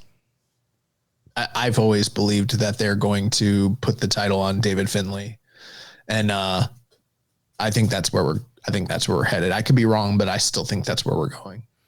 Yeah, it definitely seems like Finlay has been primed to be a guy to get the title. Some say have been elevating him, and yeah, I mean it's going to be an interesting main event because I could see it going either way. With how well the Goto run is doing and drawing the reactions he's getting, but then Finlay has been doing great as well. He's been getting great reactions as well, and yeah, there could be a potential there of him getting the belt and you do something with him going down. Barry Walsh says, I know the final of the cup was a little better of a Shota match, but WTF were some of those counters. He literally body-slammed himself at one point. Does he lack a lot of fundamentals or basics? What's that? I'm sorry. So he was saying that some of the counters that Umino was doing did not land well. I'd have to rewatch it. I didn't personally feel that way, but it doesn't mean that that's not the case. It just I didn't clock any of that. Yeah, there were a couple, like they weren't horrible, but there were a couple counters where he just didn't hit them as cleanly as maybe like a Ospreay quote unquote would hit them. But they weren't I wouldn't say they were botchamania where they weren't as clean as maybe like Ospreay would do them. You know, another thing with me personally, I like when wrestling feels gritty and isn't always the smoothest, most clean choreographed sort of thing. You know what I mean? Mm-hmm. So I felt like there was a bit of a kind of throwback New Japan Strong Style aspect to this match that is divergent from, was this as smooth as AJ Styles versus Kazuchika Okada and their levels of no, it wasn't like that. But I don't think it was egregiously bad in the respect of like, yeah, there were some things that seemed a little rudimentary, but and maybe a little clunky, but I like that sometimes. Like, I don't know. At the same time, I've watched a lot of All Japan growing up. And if you watch those Stan Hansen, pillars matches, like not everything is as smooth as you think it might be. You go back, watch some of that shit, and it's like, oh, they look like they're really fucking fighting. Yeah. Fauci in Discord says, odds that Goto holds the belt through the G1. It's not impossible.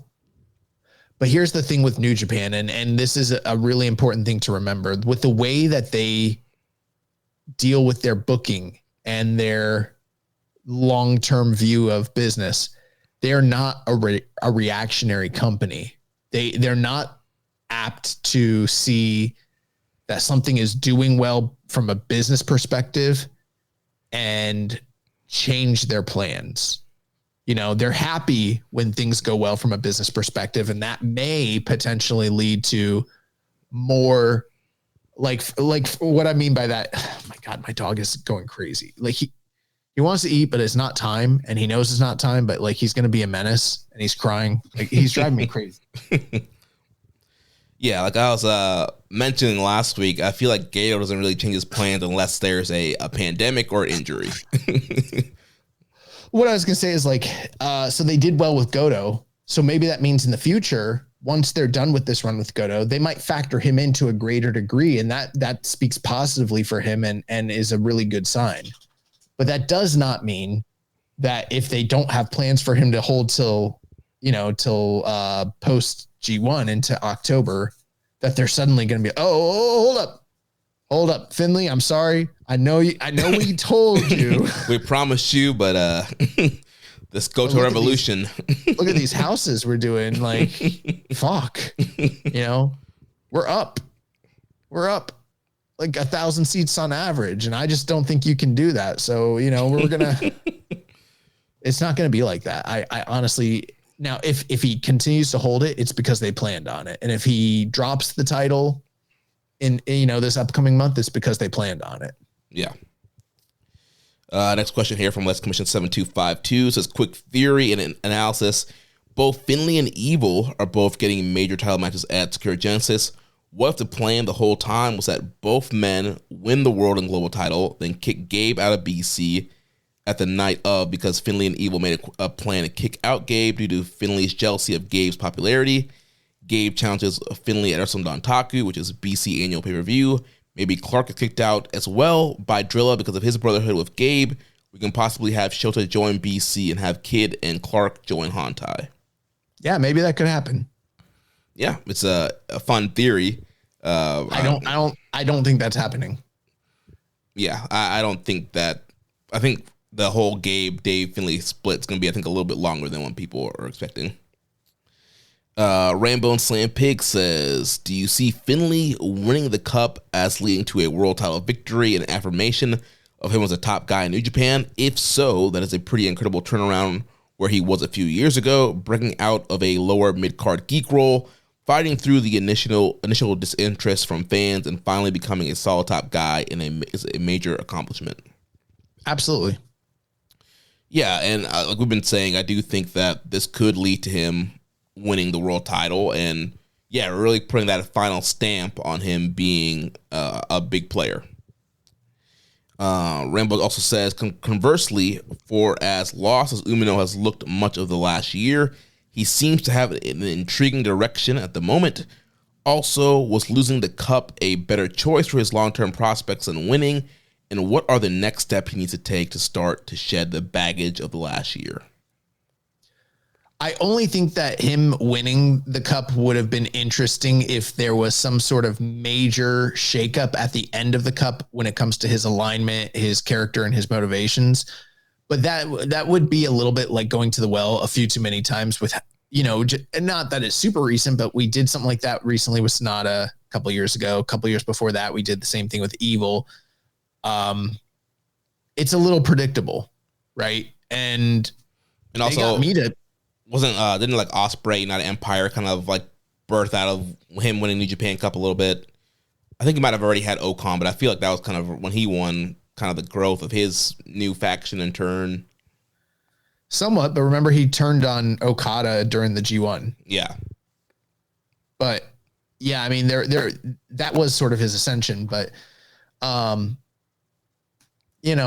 glad they went this way with it because it leaves a little ambiguity. There's some fan interest. There's some buy-in from the audience, and that's good. Yeah, I think it would have been a big mistake if Umino had won. I think that there's so much money to be made for this Goto Finlay rematch and the heat that's going to be in that building for that match. And if Umino had won, it would have come off as a Super Cena kind of esque win of, all right, he's just going to win. We're going to force him in this main event. And he's going to win the title. Nobody wants him there. So it would have been a really bad move, I feel like, to kind of force Umino to win the cup and get him in that main event. Next question here from Paul Popper says, what match made you turn the corner on Rebel Finlay? Or what was the first match since the Bullet Club turn where you thought, this is working? I don't know if I've thought of it in those terms. I mean, I personally started to come around on David Finlay as a top performer prior to the Bullet Club turn with some of those I think New Japan Cup has always really been a tournament where he thrived. And there were matches in particular. I don't remember exactly what year, but there were matches with David Finlay, with Will Ospreay as well as Jay White, where he shined. But if I had to point to one particular match that stood out after his turn, him taking over Bullet Club and or joining it or whatever, probably that one title match he had with Will Ospreay for the US title. Yeah. That was one where I was like, oh shit. Like, not only is he really great, but like he's gotten really, really great. And, this might be something.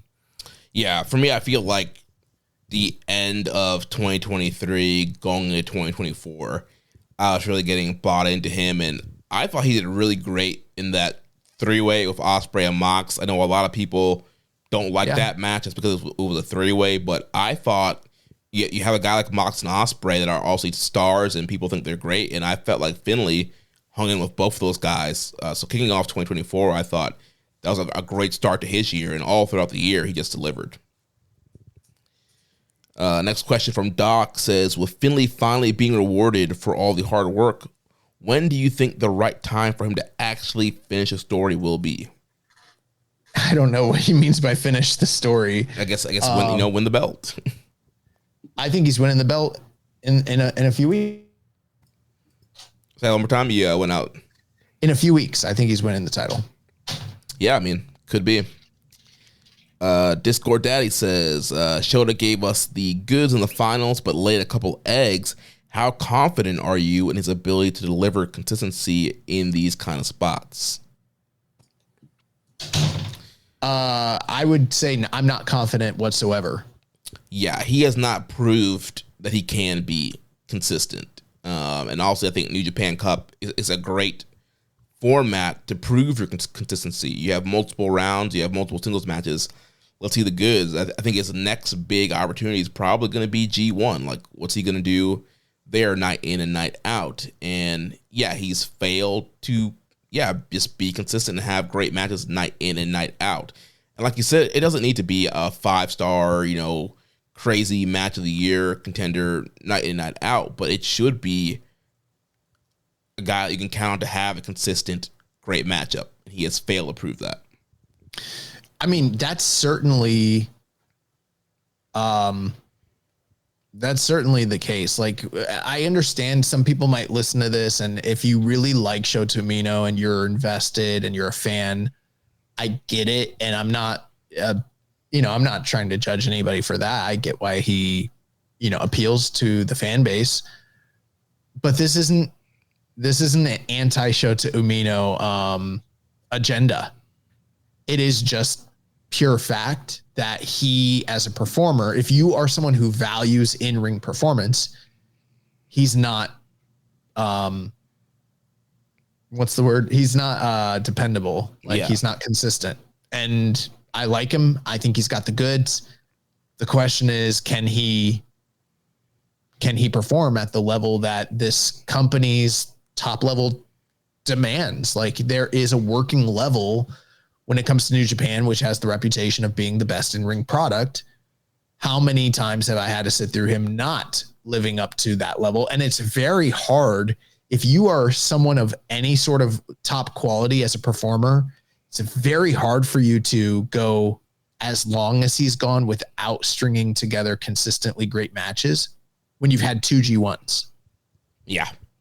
That's where the rubber meets the road, because you might not get a lot of singles matches throughout the year, but when you've had multiple New Japan Cups, multiple G1s, and I can't find anywhere on your list of matches where you've had just simply 3 good singles matches back to back ever your whole entire career.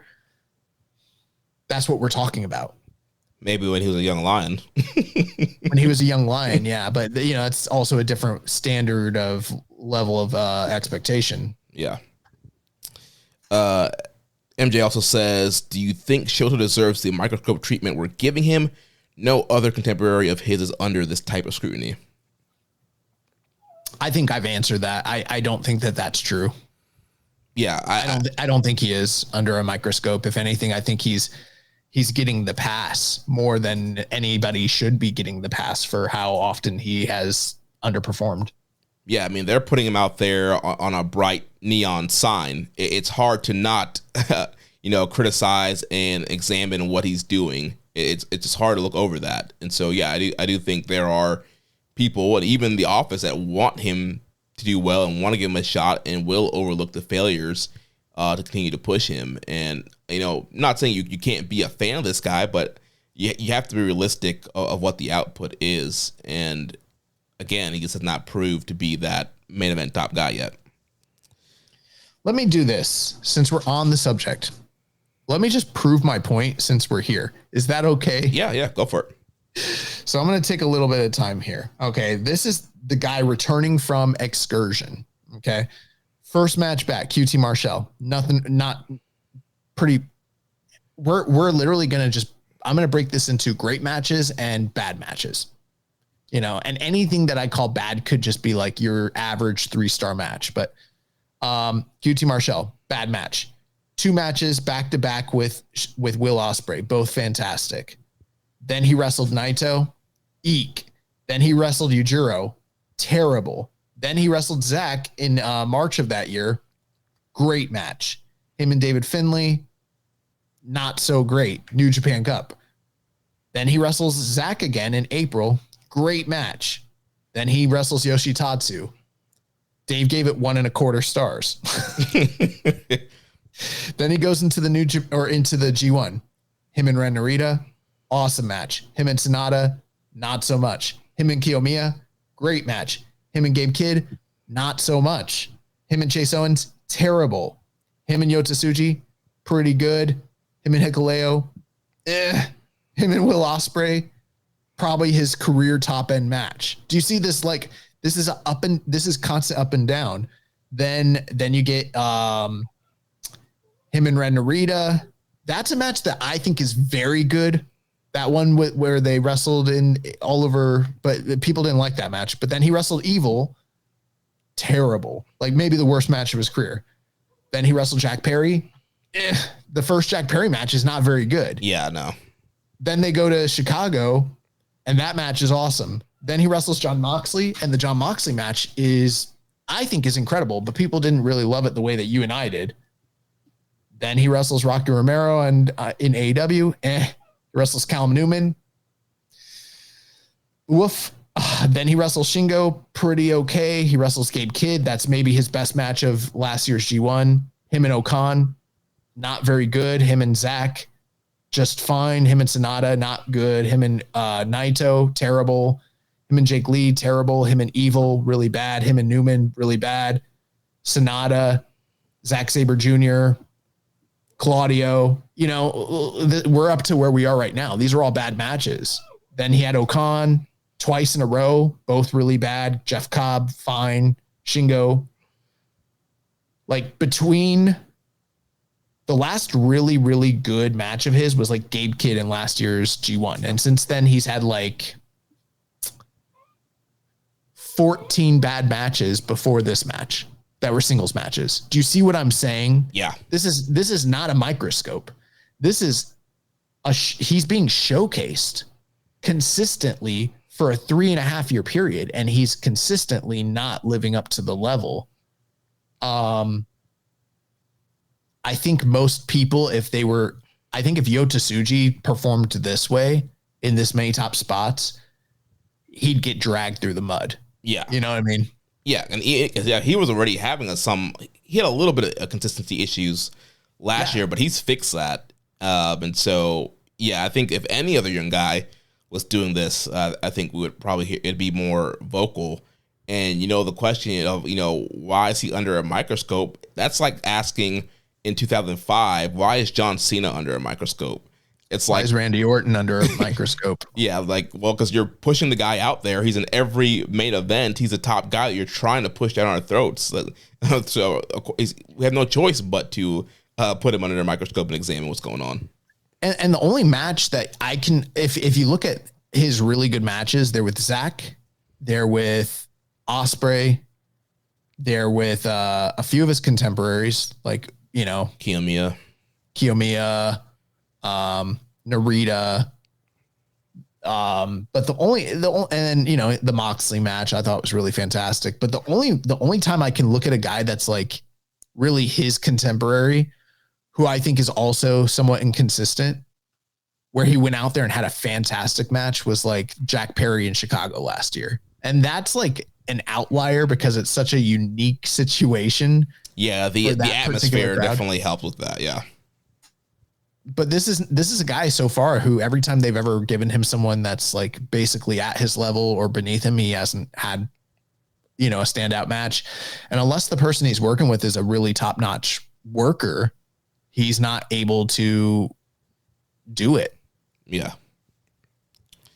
Then next question here from Legoto says, given his track record as a manager, could Gato be the key to unlocking Shota's potential? I don't know if Gato is maybe I don't give Gato enough credit for the effect that he's had on people's careers. Obviously he's the booker, but as a mouthpiece, but look at who he got partnered up with, you know what I mean? Yeah, I mean, he had Okada, he had Jay White, and what is Finlay next after Jay White, right? Yeah, the only other person, wasn't there a time where he was teamed up with Show? Wasn't he mouthpiecing for Show for a little bit? A little bit, yeah. And he did it for Clark Connors a little bit too. And that kind of dropped off. Yeah. I think that was just to keep him busy while the Bullet Club heavyweights weren't around. But yeah, I mean, having Gato could help, but again, all the guys that Gato are with, they perform consistently. So like, I don't know if Gato would want to put his reputation as a manager with a guy like Umino. Yeah, and I mean, and this is no slight to the guy, but I mean, you start with Okada, then you move on to Jay White, which nothing. I mean, Jay White's a fantastic talent, but Jay White's not Okada. And thus far, then you move on to David Finlay, and it's diminishing. Like David Finlay has overcome a lot. He's really proven himself, but he's still not a Jay White, even at this point. It's like you want to go down to Shota Umino after that, Yeah. And you know what? Let me just say that too. And maybe this, I do feel like I need to get this a little bit out of the way. I think that where we're going with David Finlay is very exciting. I really do enjoy the work that he, is putting forth. There is this narrative amongst the New Japan fan base that he is right now, just one of the absolute best workers in the entire world. Now, I will say this, leaving him off, what's that thing they do? The top 50 or whatever the fuck they left him off of? Oh, we're talking about the PWI 500? No, not the PWI, like the insidery one that like Voices Wrestling and all those people do. Is it like the PWI? Oh, the FSM 50, something like that. Yeah, the FSM 50 or whatever. They left him off, and I feel like that's egregious because based off of his 2024, like how the fuck do you leave him off the top 50 workers in the world? Mm-hmm. And if you said he's like a top 10 worker in the world, I might agree with you, but like I don't think that Finlay's catalog of work today matches up with like Will Ospreay or like Bryan Danielson. Right. Or like his run last year, or like Swerve or Hangman or any number of like top guys that are active in AEW right now. And people probably don't want to hear that. And I think he's on that trajectory to getting to that level of worker. So this isn't to say he'll never be there, but people are acting right now like he's already just one of the very, very, very best in the world. And I don't think that that's the case personally. Yeah, I mean, I agree with you, but his work has gotten so much better. And like Rambo's with another question earlier. This was a guy that was a pin eater for Juice Robinson, kind of this happy-go-lucky, goofy baby face that was he was going to eat a pinfall when he was there, and then they had to said he was Juice's Genetti. Yeah, they had to do a lot of work to turn him from that to where he is right now. And yeah, I think he's great. Also, I think there's a lot of people out there that are better than him, but I think his resume is starting to build up, and I kind of forget how young he is because he's been around for so long, and we've been watching him since the start of this podcast, and yeah, he's only 31.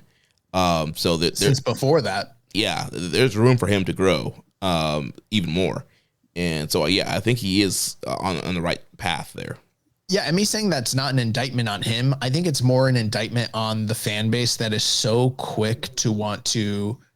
It's almost. I think it's really an insecurity sort of thing that they're like, we want our guys to be the best, so we're going to proclaim them to be the best, but there's not any actual like metrics applied to what they're saying. They're just like, he's already the best, and it's like, well, no, like right now, today, that's not the. I mean, he's on that path, and he's doing so well, and I mean, he's deserving of all the praise and the accolades, but at the same time, like, is he the like a tippy top worker? Like, I think he's a rung below today, and I think he's on that path to becoming one of those guys that you can depend on to be, one of the best workers in the world. Yeah. Def Triangle 720 says, would you consider this the best New Japan Cup since 2018? Hell no. Yeah, dude, I think I didn't really like this tournament that much. Yeah, and I think that people are sleeping on 2021.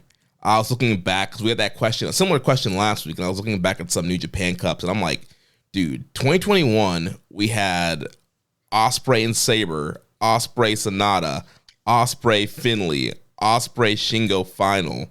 We had Shingo and Kenta, Shingo and Goto, like first round, like Kojima and Cobb. Basically, Shingo and Ospreay's 2 runs like made the tournament that year. Yeah, and then you had Zach and Gabe Kidd in the first round. You had Ishii and Sonata. Oh, yeah, Zach and Gabe Kidd fucking ruled. Yeah, Nagata and Sonata, like Jay White and Tanahashi, Jay White and Finlay. Like, there were a lot of really great matches in 2021. I don't know if it's the best G1, but I think of that one when we first started the show. It might have been the first, not G1, New Japan Cup. I think of that first New Japan Cup, maybe the first or the second one that we covered, and it was a first round match, and it's Ishii and Michael Elgin. And no one talks about that match, because no one likes Michael Elgin or whatever. But like every time, there's only 2 matches between Elgin and Ishii, and they're both 2 of the most incredible things I think I've ever seen in the history of professional wrestling. And like Rich and James came over and watched those matches with us, and we were all like 5 stars. And like no one else thought that match is a 5-star match. But I defy you to go watch that match. I'm pretty sure Elgin hits Ishii with a top rope razor's edge off the top rope. Like, they're in the air and he fucking razor's edged him off the top rope. It's crazy. Yeah, I think that was 2018. Yeah, I remember that being a really good tournament. Yeah. Oh, I think he said the best since 2018. Yeah. Yeah, that was that's also the tournament that Zach went through and beat all the aces. And yeah, that was a great tournament as well. But yeah, I think people are sleeping on 2021. Rambone says, who was your Cup MVP? I'm torn between Finlay and ZSJ. So I think it's pretty simple. The MVP, and I'm speaking for me, I imagine Jeremy probably agrees, but like the MVP is David Finlay. But that doesn't mean that the MVP automatically means that they are the best in-ring worker of the tournament. Because if I was just looking at pure who had the best matches, night in and night out overall, it would be Zack Sabre Jr.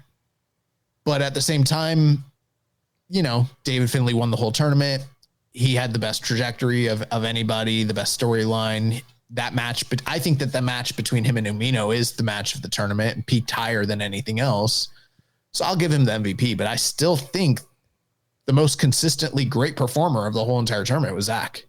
Yeah, hands down. Yeah, he was the workhorse in this thing. But yeah, I thought Finlay was right up there with him with the quality of good matches. And yeah, for me, I still think that Finlay Zach is probably my match of the tournament. I like that better than the Finlay Umino finals. But did you see that Dave only gave the finals 4 1/4?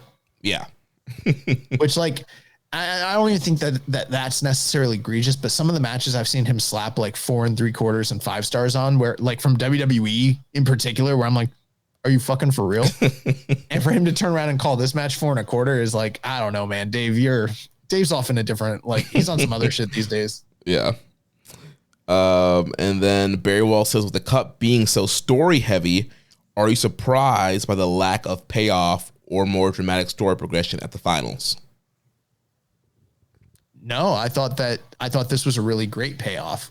I mean, maybe he meant like there needed to be a specific culmination, like a turn or angle, but they went the more nuanced route where they're going to build things off of what was like laid from the fallout of that match, which I'm fine with that.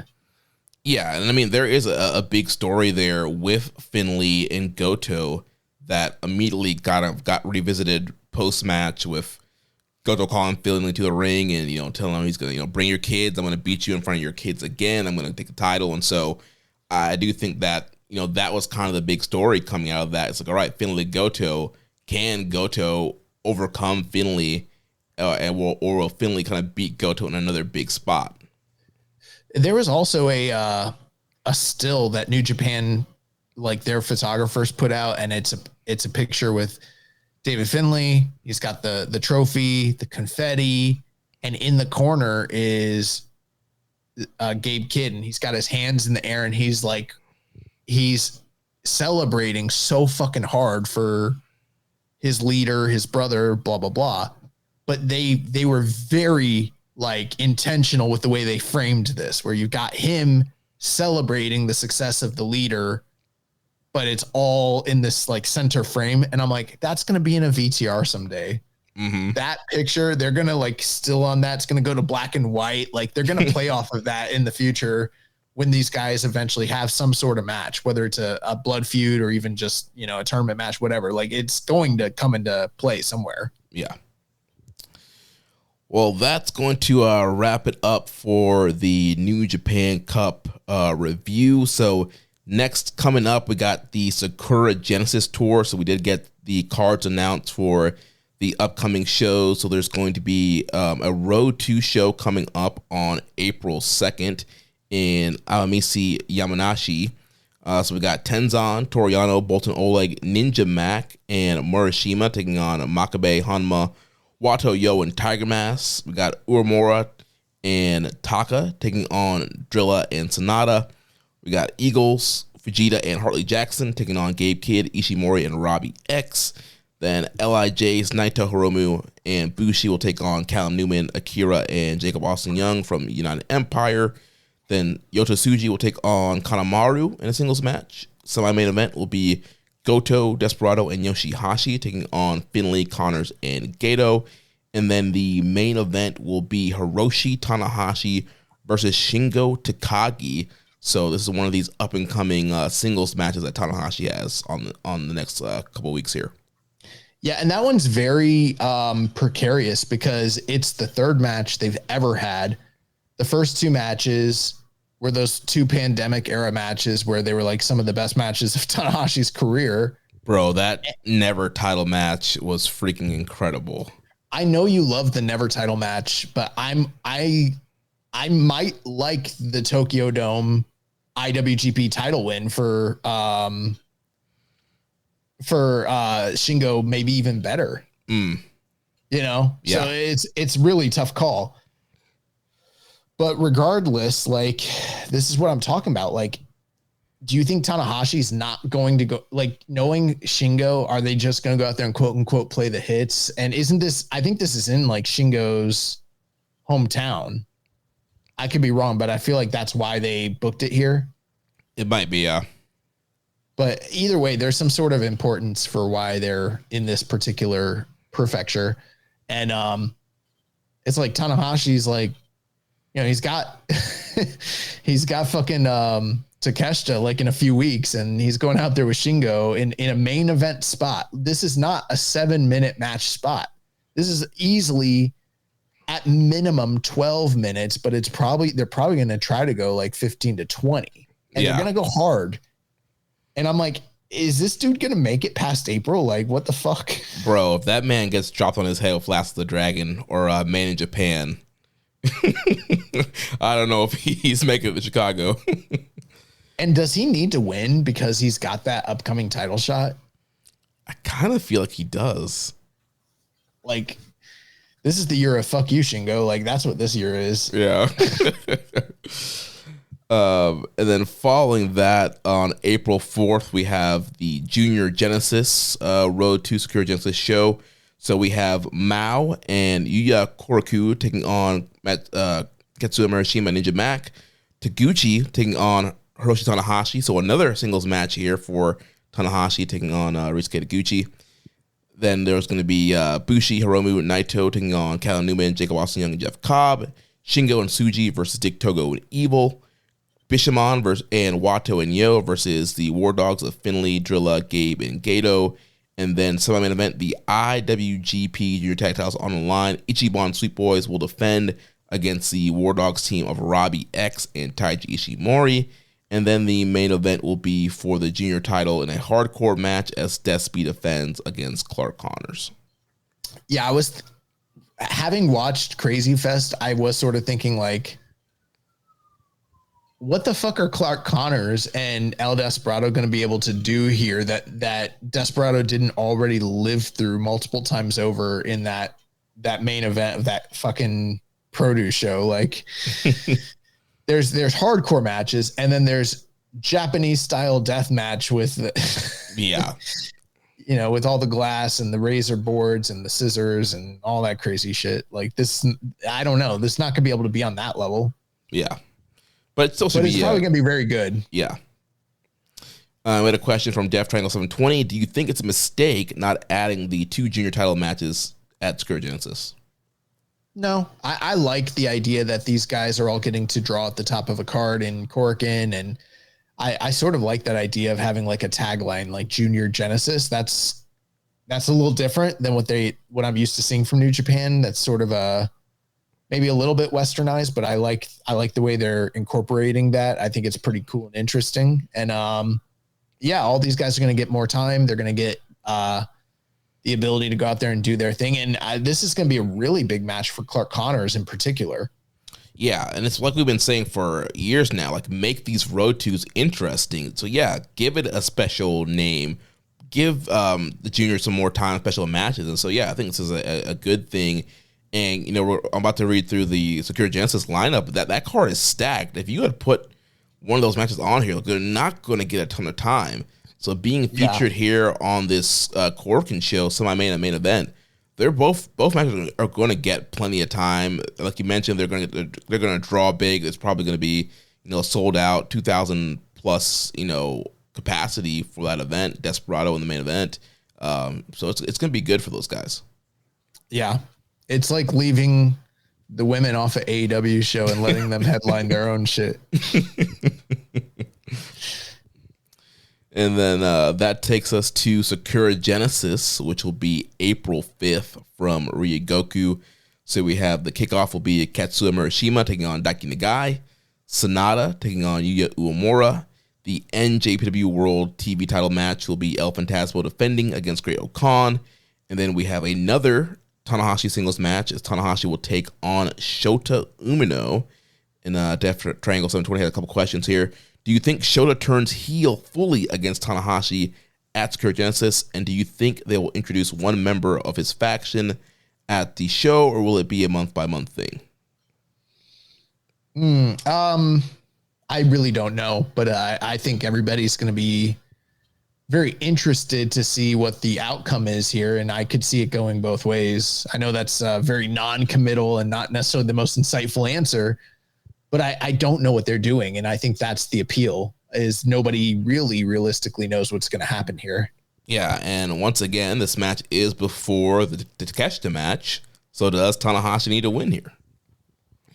And I guess, you know, we're going to do our full preview and predictions of this next week, but... Yeah, I was going to say, like, we got a whole, you know, almost 2 weeks before this, so, like, what the fuck are we going to do next week?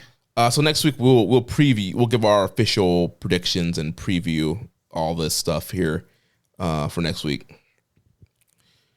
He also asked, do you think if Shota gets a new faction, he will bring a new junior for his group or just add someone from Hantai? Could be either. I don't know. Yeah. You know, I think people really want us to get into the fantasy booking. Yeah, the fantasy booking territory. And like, I think I've done enough to say, like, I can see there potentially being this unity building as an undercurrent between potentially what Sonata's got going on and what is happening with Shota Umino. I feel like that's enough. I don't need to get into the nitty gritty of how they're going to build out the faction, who's going to fill what role. Like that's a little beyond me. Yeah. Leave that to Gato. And Kikuchi. So then fifth match will be the never openweight 6-man titles as House of Torturers, Narita, Sho, and Yujiro will defend against Drilla Mooney, Gabe Kidd, and Taiji Ishimori of the War Dogs. Then we'll have a never openweight title match with Konosuke Takeshita defending against Roy Oiwa. Then the IWGP Tag Team titles will be on the line as Hiromu and Naito will defend against Cal Newman and Jeff Cobb. And Death Triangle 720 says, depending on how the tag title match goes, do you think we can get a trilogy out of it if Callum and Cobb win? Yeah, you could. I wouldn't do that, but you could. Yeah, I don't suspect that will happen, but yeah, it's a possibility. Then the semi-main event will be for the Global Heavyweight title as Yota Tsuji will defend against Evil. And then the main event will be for the IWGP World Heavyweight title. Hiroki Goto will defend against the New Japan Cup winner, David Finlay. Before we get to it, I know we're going to do the full review next week, but that point that someone brought up earlier with the idea that the two warring Bullet Club faction leaders are both in the main and semi-main for these two titles simultaneously, that is interesting. I don't know what it means, but I think it's something to pay attention to. Yeah, definitely. And I'm also, yeah, we'll get into it next week, but yeah, there could be some shenanigans with both those matches being back-to-back too. I'm nervous about that. Yeah. Death Triangle 720 asks, with the way the Secure Genesis card is structured, do you think they will keep up with this format of all killer and no filler with their main shows? Yeah, and we've advocated and lobbied for that for a long time, and they seem to be doing that. I don't know if that's because fans asked for it or if it just makes more sense from a business perspective, but I like it. I'm happy about it. Yeah, it's been a breath of fresh air. It's been awesome, and yeah, these super stacked lineups of what we've been saying for years. Like, don't give us night 1, night 2, and split all this stuff up and give us a bunch of multi-mans. Like, this is great. So yeah, I hope that the rest of the, Dontaku and Dominion, all these other big cards coming up look just like this. Then MJ says the quality of the roster is really beginning to fill out, strength and youth up and down the card. Are we about to be in another golden age? Are we back? I don't know. I don't know if I care one way or the other, but I'm enjoying what the product is right now. And there have been times over the last 5 years at this point now, post pandemic, where it wasn't always fun, and it's fun. So that's good. Yeah, I think it's hard to really say if we are in a golden age. We probably won't know until a few years down the road whether or not this is like a next like golden period or not. But yeah, like you mentioned, it's a very fun period. Yeah, I do think the roster is in a very good spot. I know a lot of people didn't love New Japan Cup, and yeah, this was not the best tournament. But you look at that Secure Genesis card, and it's like up and down the card. Yeah, there are great talents, there are great matches. There were some great stories that got developed throughout the Cup to get to where we're at right now. So, yeah, maybe New Japan Cup wasn't the greatest, but yeah, this card looks really good, and I think the roster is in a very good spot right now. Well, that's going to do it for the previews. Let's jump into the news. 3 matches have been added to New Japan Windy City, right? By the way, did we get our press credentials? Did you enter for that? Yeah. A couple weeks ago, yeah. I hadn't got confirmation, so I was like, we bought the tickets, we got the lodging. Are we good to go? Yeah, we're good. David Finlay versus Zack Sabre Jr. was announced. We got a question here from Dragon Master Adam, and this comes with the caveat that this will be a special singles match. If hypothetically David Finlay wins the IWGP World Heavyweight title, this match would be turned into a World Heavyweight title match on the evening.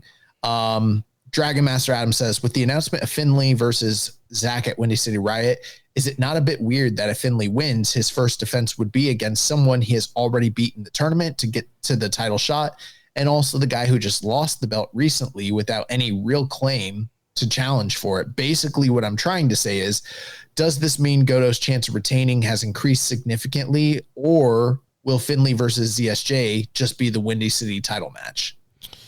Yeah, I think it adds some doubt to Finlay winning the title. I think this definitely could be a title match. I feel like Finlay and Zach are also they're the two top Western guys right now, and so yeah, I think this easily could be the title match. I don't think it logistically makes all its sense with Zach already losing to Finlay in the New Japan Cup, and then he recently lost the belt to Goto. So, yeah, you kind of have to jump over some gaps there of why is Zach the one to challenge, but it's a rematch. Right now, it's just a rematch from the tournament, and so Zach will kind of get lucky if Finlay wins. I think the big thing is I want to know who they're going to announce for Goto to face, because Goto is announced for that card, right. And so I think you need to announce a Goto singles match for that show as well. And who are they going to match up with Goto for that? Goto gets the winner of Takeshita and Tanahashi. So that course has to do double duty. Yes, they're pulling. Basically, Takeshita's pulling a Bret Hart WrestleMania 10 on this evening. So he's going to be, he's going to be wrestling Tanahashi like in the opener, and then he's going to main event against Goto for the world title. That's what's happening there. I mean, that would be pretty dope. That would be sick. That's why I should book. I don't think that there's much non-claim for Zach. Zach had a very lengthy title run. Not super lengthy, but by recent world title standards, a fairly lengthy run, a good number of successful title defenses, headlined and retained in the Dome back to back, the only foreigner wrestler to ever have done that. And then he made it all the way to the semifinals of the New Japan Cup. He beat some of the top guys in the company, and then only lost to the eventual tournament winner and a guy that probably is going to go on and win the title. So I don't think the logic is too flawed. Plus, we already kind of know in New Japan, you don't necessarily need to have won a title eliminator. You can just kind of come out, and if you're big enough name, big enough star, you can just challenge. So there's that. Yeah. But also, Zach is a big name in the West. It's a show in America. You don't need much more than that. It's a tournament rematch. Two of the biggest. The only other foreigner that I think is as popular or potentially as popular right now would be like Gabe Kidd, and he's already got a big match on the evening. So this is probably, if you're just trying to focus on rebuilding the fan base in the West and having a marketable match with your homegrown guys that, appeal to the audience, you don't get much of a better match today than these two guys in the States, especially off of how fantastic the New Japan Cup match was. So I think from a marketing standpoint, it makes a lot of sense why they might go that way. Yeah. And to me, I mean, that this screams main event of this show. So yeah, it could be signs that Finlay's winning. I think the big key is going to be who's Goto facing on this night. And I'll tell you this, like, I'm glad we're going, but if we had decided not to go and then I found out that this match was happening, I would be like kicking myself and, I'd be like, fuck. Like, so it's a pretty great match, Yeah. For any Western match that's not going to involve like Jon Moxley, who, his stock these days is not what it was a year ago, right, within the company anyways. Also added to the show, New Japan Strong Openweight Tag Team titles will be defended as West Coast World Class Wrecking Crew defends against the Intergalactic Jet Setters. That's a pretty interesting match. And then Tetsuya Naito will be teaming up with Titan to take on the team of Rocky Romero and El Fantasmo. Just a couple questions, and then we're going to get out of here. So we kept it short for you guys, which is good because I'm flying out to Denver tomorrow. Oh, nice. Yeah, I got a work trip, but not only that, you know what they call it, the Mile High City. You know what I'm saying? Yeah. Gonna find Chris Sabin, Alex Shelley out there. Trying to find Royce Isaacs, see what's good. Yeah. Instablocked at work says this has nothing to do with the cup, but do you think that Nakamura will or should return to New Japan if it's true that he's not getting re-signed with WWE? I mean, if he's not getting re-signed, I mean, that'll probably be the spot he goes to. I mean, at this point, I mean, Nakamura, he's cooked to the wash as well. I don't know how much of value, besides maybe a name, that he's really going to add to the roster. So I wouldn't be like dying to see him come back. If he were to come back and he's able to do the 1 to 2 nights a year where he can turn back the clock, then it might be worth it. Plus he is a star in Japan, and it would really help, like much in the same way that like Kenta returning right now to Noah helps them. Mm-hmm. I think like Nakamura returning to New Japan would really help things as well. Because with Nakamura, it's not always all about the in-ring. It's also about the pageantry. the pageantry of being fucking Nakamura. And imagine all the cool stuff you can do with Nakamura at this stage, you know?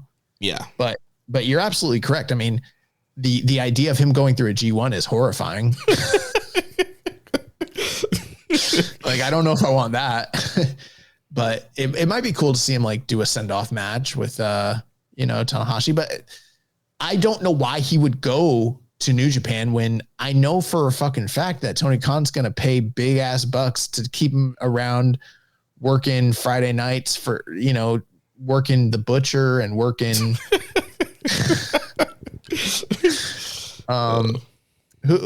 what's the Scissor Me guy's name? Oh, Caster. He's going to work Max Caster, on a Friday night. Kip Sabian, yeah. some good shit, They'll have him work Shibata in a throwback match, but it will be on ROH behind a paywall and no one will fucking see it. It'll be really good. Yeah, like a final battle. No, it won't even be a final battle. It'll be like a TV. It'll be ROH. You gotta have Honor Club to see that shit. Oh, man. So, and then Fauci asked, Gallows and Anderson return imminent ? And I say, I hope not, but like, why the fuck not? Yeah, I mean, like, why wouldn't that happen? Why wouldn't we expect it? Right. We know that they're boys of Rocky, and like they always seem to have a spot whenever they're done with WWE. If Rocky really cared about them, he'd get them signed up to AEW. That too, yeah. Yeah. So that's it for the questions. So that's going to take us to the recommended match of the week. So last week we reviewed how do you say this? Last week's recommended match of the week that we're reviewing this week is the Fluorescent Light and Glass Sport Extreme 3-Way Death Match between Jun Kasai, El Desperado, and Masashi Takeda. And the winner here was Jun Kasai, 28 minutes and 30 seconds. And holy fuck, bro. Like Crazy Fest was the very appropriate name for this show. Yeah. So, I don't ever claim to be like the foremost knowledge on, Japanese professional wrestling outside of New Japan. Like, it's not necessarily my forte. So I understand that this was a produce show. I understand that it was essentially a celebration of I forget the referee guy. Yeah, it's the referee. It's like, I think it's just like 25th anniversary or something like that. And I saw that Rolling Cradle was the one that was sponsoring it. And I think Rolling Cradle is like a podcast brand that guy like does. I've seen them on Spotify and shit like that. So I don't, I'm not fully clued in on what it is, but it was a produce show celebrating the referee's career, and it was produced by Rolling Cradle, whatever the fuck that brand might be, Mm-hmm. And people really liked the show. I thought that, high production quality, but the main event, having these three guys in there is fucking insane. I've seen Jun Kasai quite a bit now because of his interactions with New Japan. I can't say that I'm very overly exposed to Masashi Takeda. I actually saw him wrestle live in New York, but it was at Bloodsport against Jonathan Gresham, which was very obviously anti-death match. Yeah. But Masashi Takeda can fucking wrestle. Like, that match with Jonathan Gresham ruled. For a guy that's known as just a deathmatch guy, it is interesting for how technically sound and I remember looking into him, and I think he does have like a Brazilian Jiu-Jitsu background. So, take that for what it's worth. But I don't know the lore between him and Jun Kasai. It seemed to me, having my Puro goggles on, that there seemed to be a lot of history between these guys. I'm sure they've crossed paths many times, like in Freedoms. And I could just kind of tell that there's context that I'm missing watching the match, but that there's these connections between these guys, much in the same way that there's these connections between El Desperado and Jun Kasai. Yeah, there was definitely some kind of link there. And also, you mentioned he's definitely a death match. I guess legend, you could say, a guy who's known for death matches. And man, yeah, this match was just absolutely nuts from the get-go. I mean, all the light tubes being broken, the amount of blood. Oh my gosh. I know people, they like to freak out from stuff they see from the blood in AEW and stuff like that, but man, this ring was painted red. These guys were all covered in red. At one point, Desperado's mask gets ripped, and Kasai's, cutting scissors across his head, and this guy is just drenched in blood. Man, this match, like all the spots, all the light tubes, the barbed wire, like this was nuts. So here's the interesting thing. Masashi Takeda, he's 39 now, so he's not young, but he wrestled, or he fought MMA. He's got 16 fights, 11 wins, 4 losses, and 1 draw. So that's a pretty substantial record.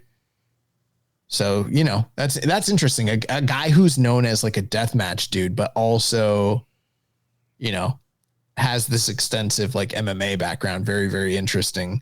Yeah, because I feel like, and Joe Lanza was talking about this on one of his paywall shows that, usually when a guy kind of becomes like a deathmatch guy, like they might not necessarily always be like the best in-ring worker. Guys who tend to lean towards death matches happen to be guys who are just not always the best in-ring workers. So obviously there are exceptions to that, and there are guys who are great workers that can do death match, but usually those guys that kind of the best, they kind of lean towards the plunder. So that is kind of interesting there. Yeah. So this match, obviously, it is interesting because there's this whole sort of side quest aspect to El Desperado's career, with all of these death matches that have taken place either against or with Jun Kasai. And this is going back to like when fucking the first death match that they had against each other at like Ataka Taichi Mania, and El Desperado got his jaw broken, and that became like the entry point for how Doki got his slot in the Super Juniors and everything like that. And since then, these guys have had a series of matches and mutual respect. They're like frenemies. Sometimes they hate each other, sometimes they love each other, and it's like continue. And I thought we had like the final payoffs and like we were done, but apparently not. And now they're mixing in Takeda into the mix, which I feel like added a new kind of different chapter and wrinkle to whatever it is that's going on between these guys. Mm-hmm. I will say this match was really fucking over the top.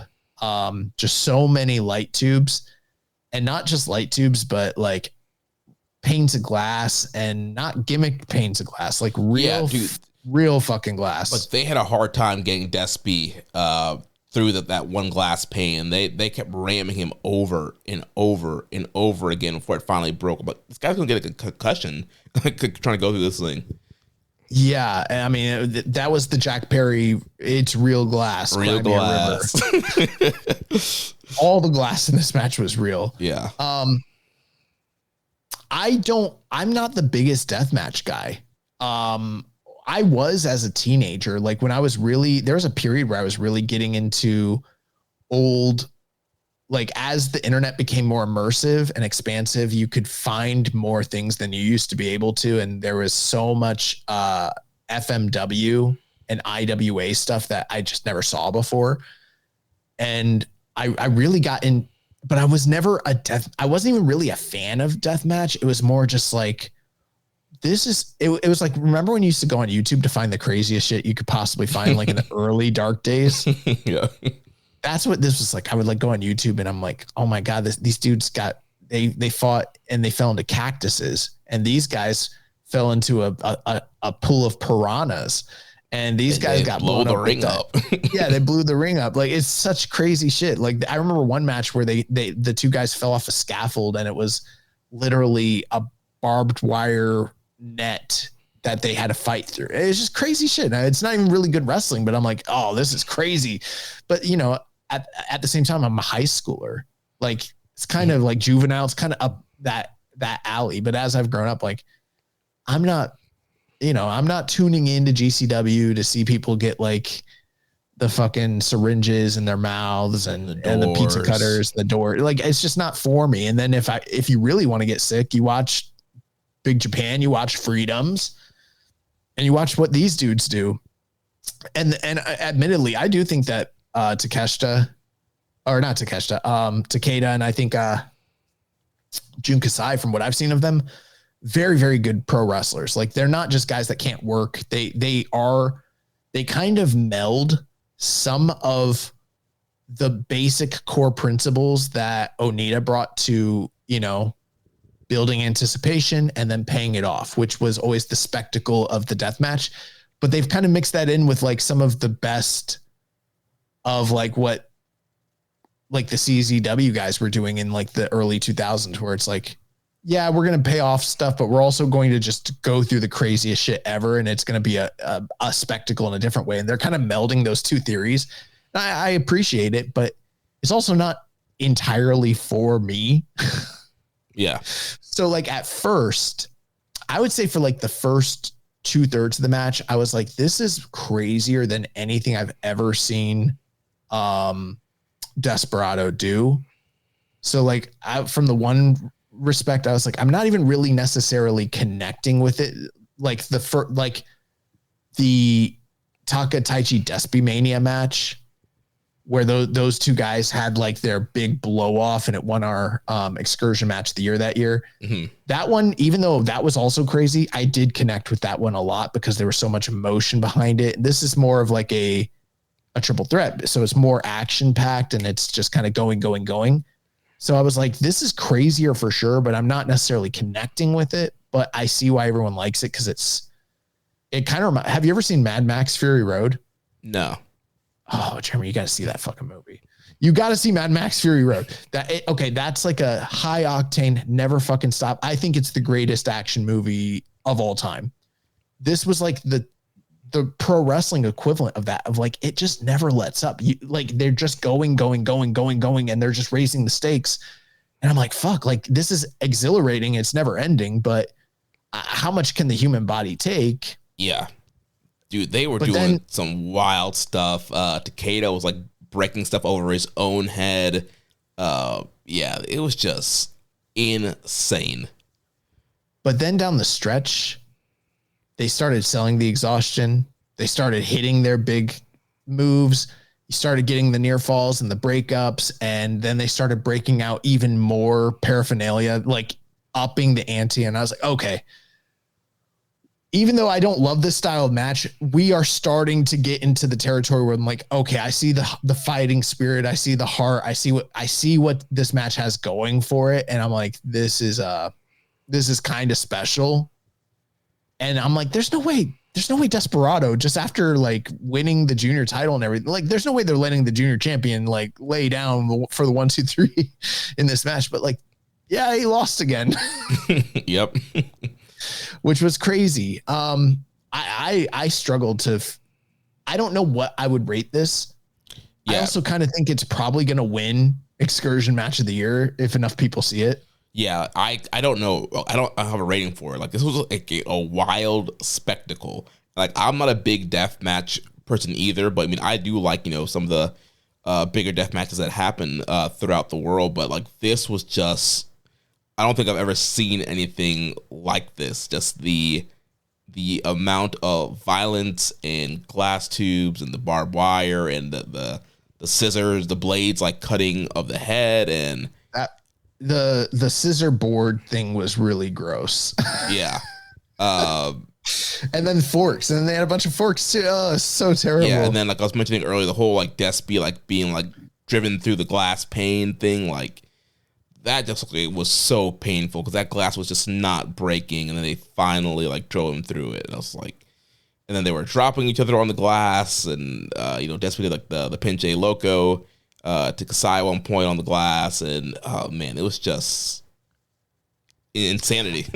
I think that adding Takeda into the mix adds that new wrinkle to where they can build off of it. There might be future business to be done between these guys and a new tag partner, or maybe potentially just Takeda and Desperado, or maybe you run this back. I don't know. Like, yeah, you could like run Despy Takeda and the winner gets Kasai, because I do feel like there were several times where both guys had the match won and they cost each other the match, especially Despy at the end. I feel like he had Kasai beat, and Takeda broke up that last pinfall there. So you could do that. There was a point where Takeda hit his finish, and I thought he beat Desperado, and then Jun Kasai came in and broke it up. You know, the other thing too is like, okay, light tubes, on the one hand, you can be if you're very safe with them, they break a certain way.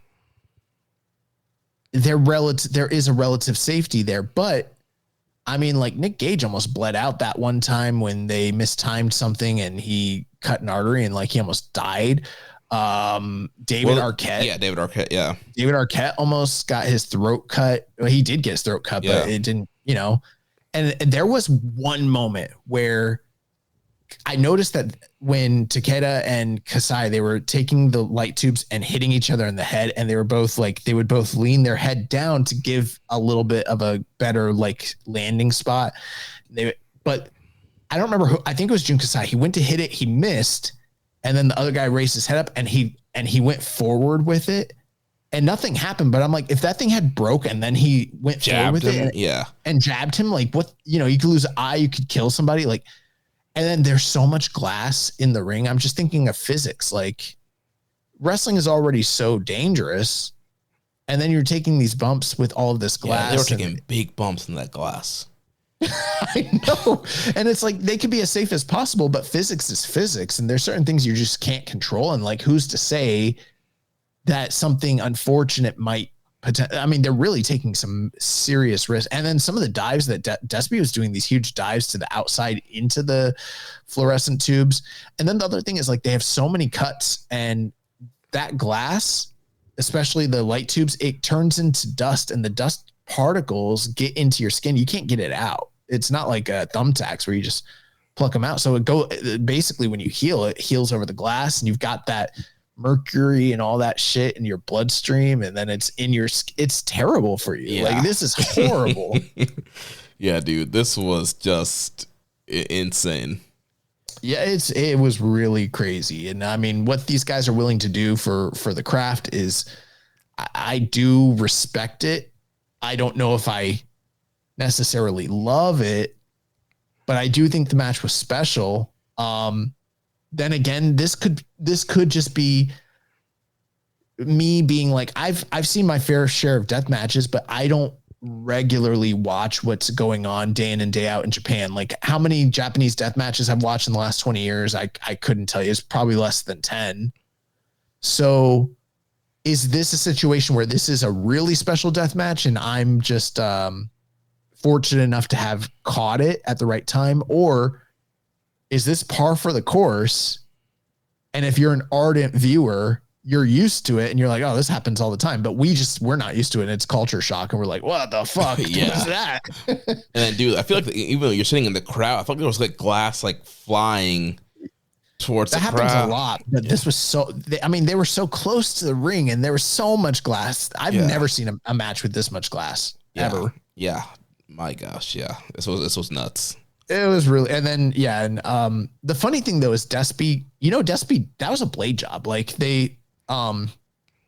they made it seem like he, was getting jabbed and cut and everything, but he went down and he bladed and he hit a gusher. And dude, yeah, it was so like that Crimson Mask. My gosh, I've never seen anything like that.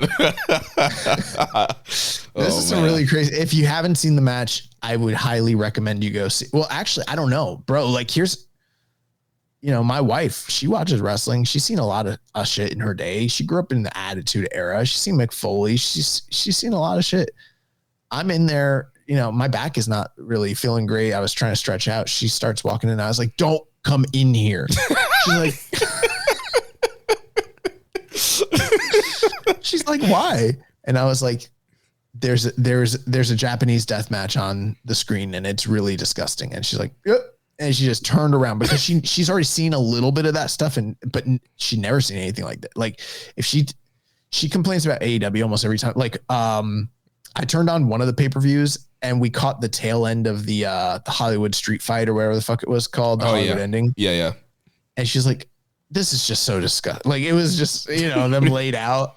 It's just like, I just feel like they do this just for shock at this point. And I'm like, well, I don't know. I'm not watching that regularly. I don't think this happens as regularly as it used to, but whatever. But like that, she was repulsed by. So I knew that if she walked in and she saw this, she was just gonna be like, yay, she was going to judge me for even having, I didn't want it to change how she views me as a man.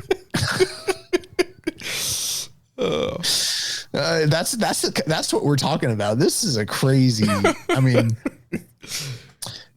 yeah. And it's strange too, coming from someone who likes horror movies as much as I do, but like, I'm just not. Bro, this was no movie, bro. This was that real? Yeah, this was a shoot.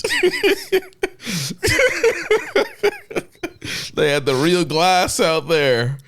Oh my gosh, dude. Yeah, I could easily see this winning our excursion match of the year at this point.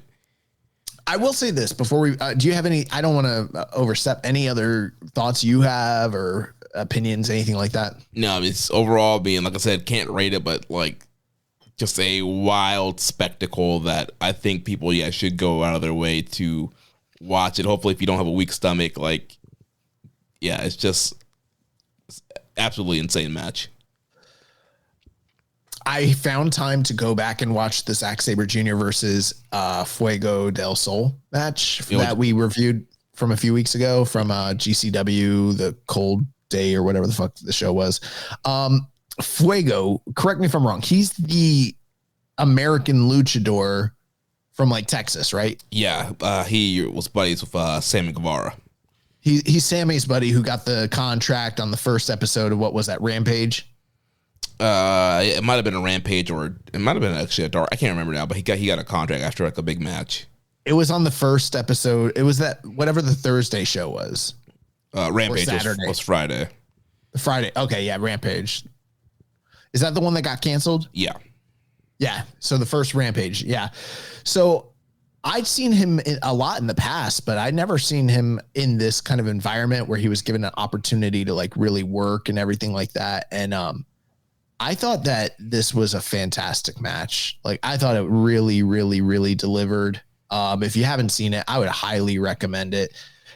Zach is very good at, obviously at wrestling in general, but when Zach is called upon to do the Bret Hart 1, 2, 3 kid style of match where he's the vet taking on an underdog and bringing them up to his level, I've seen him do it several times in the past. The one that really sticks out in my mind in particular is like the A-Kid match in Spain. Oh yeah.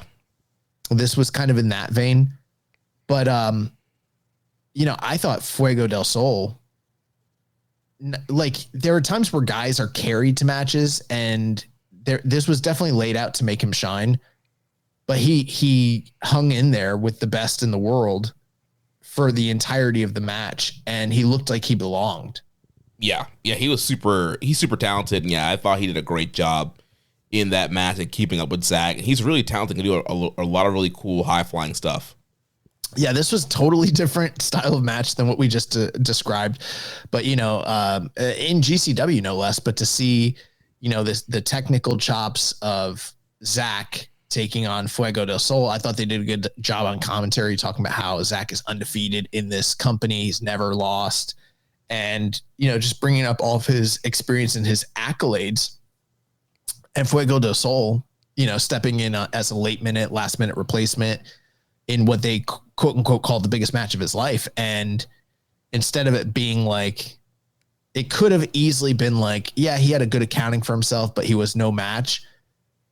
Zach gave him everything in the world, and it became a really awesome blend of Zach's catch style versus the high flying speed style of, the luchador stylings of Fuego del Sol. There was one moment in particular where Zach was doing so many counters to the high flying stuff that Fuego was doing to where they ended up in the corner. Fuego countered a move, and he got Zach in the Tree of Woe situation where he set him up for the double stomps, and they did it in a much better way than a lot of other people do that very lazily. They did it impeccably. And I wasn't sure how Zach would have even done it, but he had caught Fuego in so many hope spots where I was like, he's going to find a way to counter the double knees. He's going to catch this dude and be in the fucking shit and still submit him somehow. But he didn't. But like, that's how bought in I was to like the way that Zach was countering everything. And Zach was brutalizing his arm and his shoulder and like just twisting stuff. The crowd was really reactive. It is an awesome match. Yeah, I want Rich to watch this match because I feel like Zach will get so much heat with Rich in this because, like you mentioned, every cool like high flying thing Fuego's trying to do, like Zach is catching this man in midair and holds. Yeah, but it all got paid off eventually. Right. Fuego was able to get all of his shit in. This was an awesome match. I mean, it did really remind me a lot of 1, 2, 3 Kid versus Bret Hart from Raw in '93. Yeah, Fuego had him in trouble sometimes. Yeah, he's the master of the tornado DDT, and he was able to hit that off, and Zach got his foot on the rope. So yeah, he got Zach gave him a lot. He hit the spiral tap. Yeah, it was awesome. Yeah, this was the kind of match where you see guys, they start in a company like AEW. They're kind of slotted as like a like a plucky underdog type job guy. Yeah, like an under guy. And there's not enough TV time and creative and capability to take a guy like that. And over the course of years, is he still signed to AEW? Or is no, he's gone. Okay. That's perfect for him because I don't think that they have the ability to build him up into what he could potentially be. I think it is a situation where eventually he was going to need to go away, whether that was through the company doing that or him on his own. And, apparently he is gone, and him working the indies, working these kinds of styles of opponents and putting in these kinds of performances. This is the sort of stuff that is going to catch the eye of the big two and up his reputation and make him more valuable long-term so that if he ever is brought back, he wouldn't be brought back, whether it's to AEW or even to WWE. You're not going to bring him in as the persona he was before, but you're going to bring him in based off the reputation that he's built on the outside. So I thought that this was perfect for that. I don't know. I looked at the scores. I'm higher than the scores. I'm like 4.5 on this. I think this is an easy nomination for excursion match thus far. Yeah, definitely agree. Then for this week, I know we joked about MLW, but I heard a lot of great... This is the match I was talking about in particular. The one that I said I heard was good, but I couldn't remember what it was. It's this match. Yeah, so Kushida versus Neon. So I got put the YouTube link in there for us from that latest one of the latest MLW shows.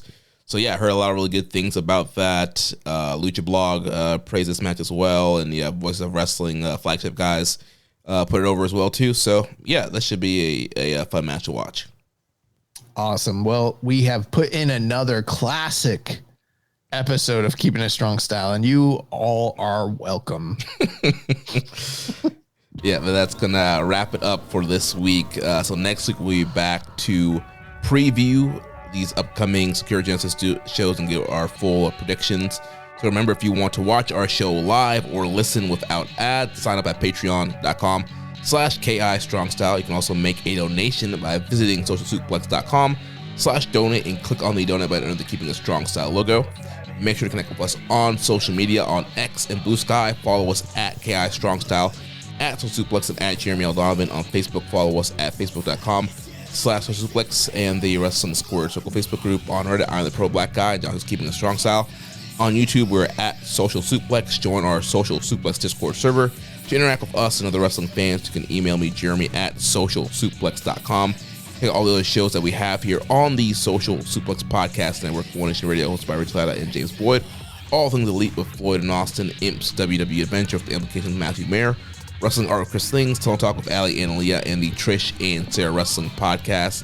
Don't forget to subscribe and leave a rating and review, and we will catch you next week on Keeping It Strong Style, the ace of podcasts. It's your bomb. Thank you for listening to Keepin' It Strong Style. We'll see you next time.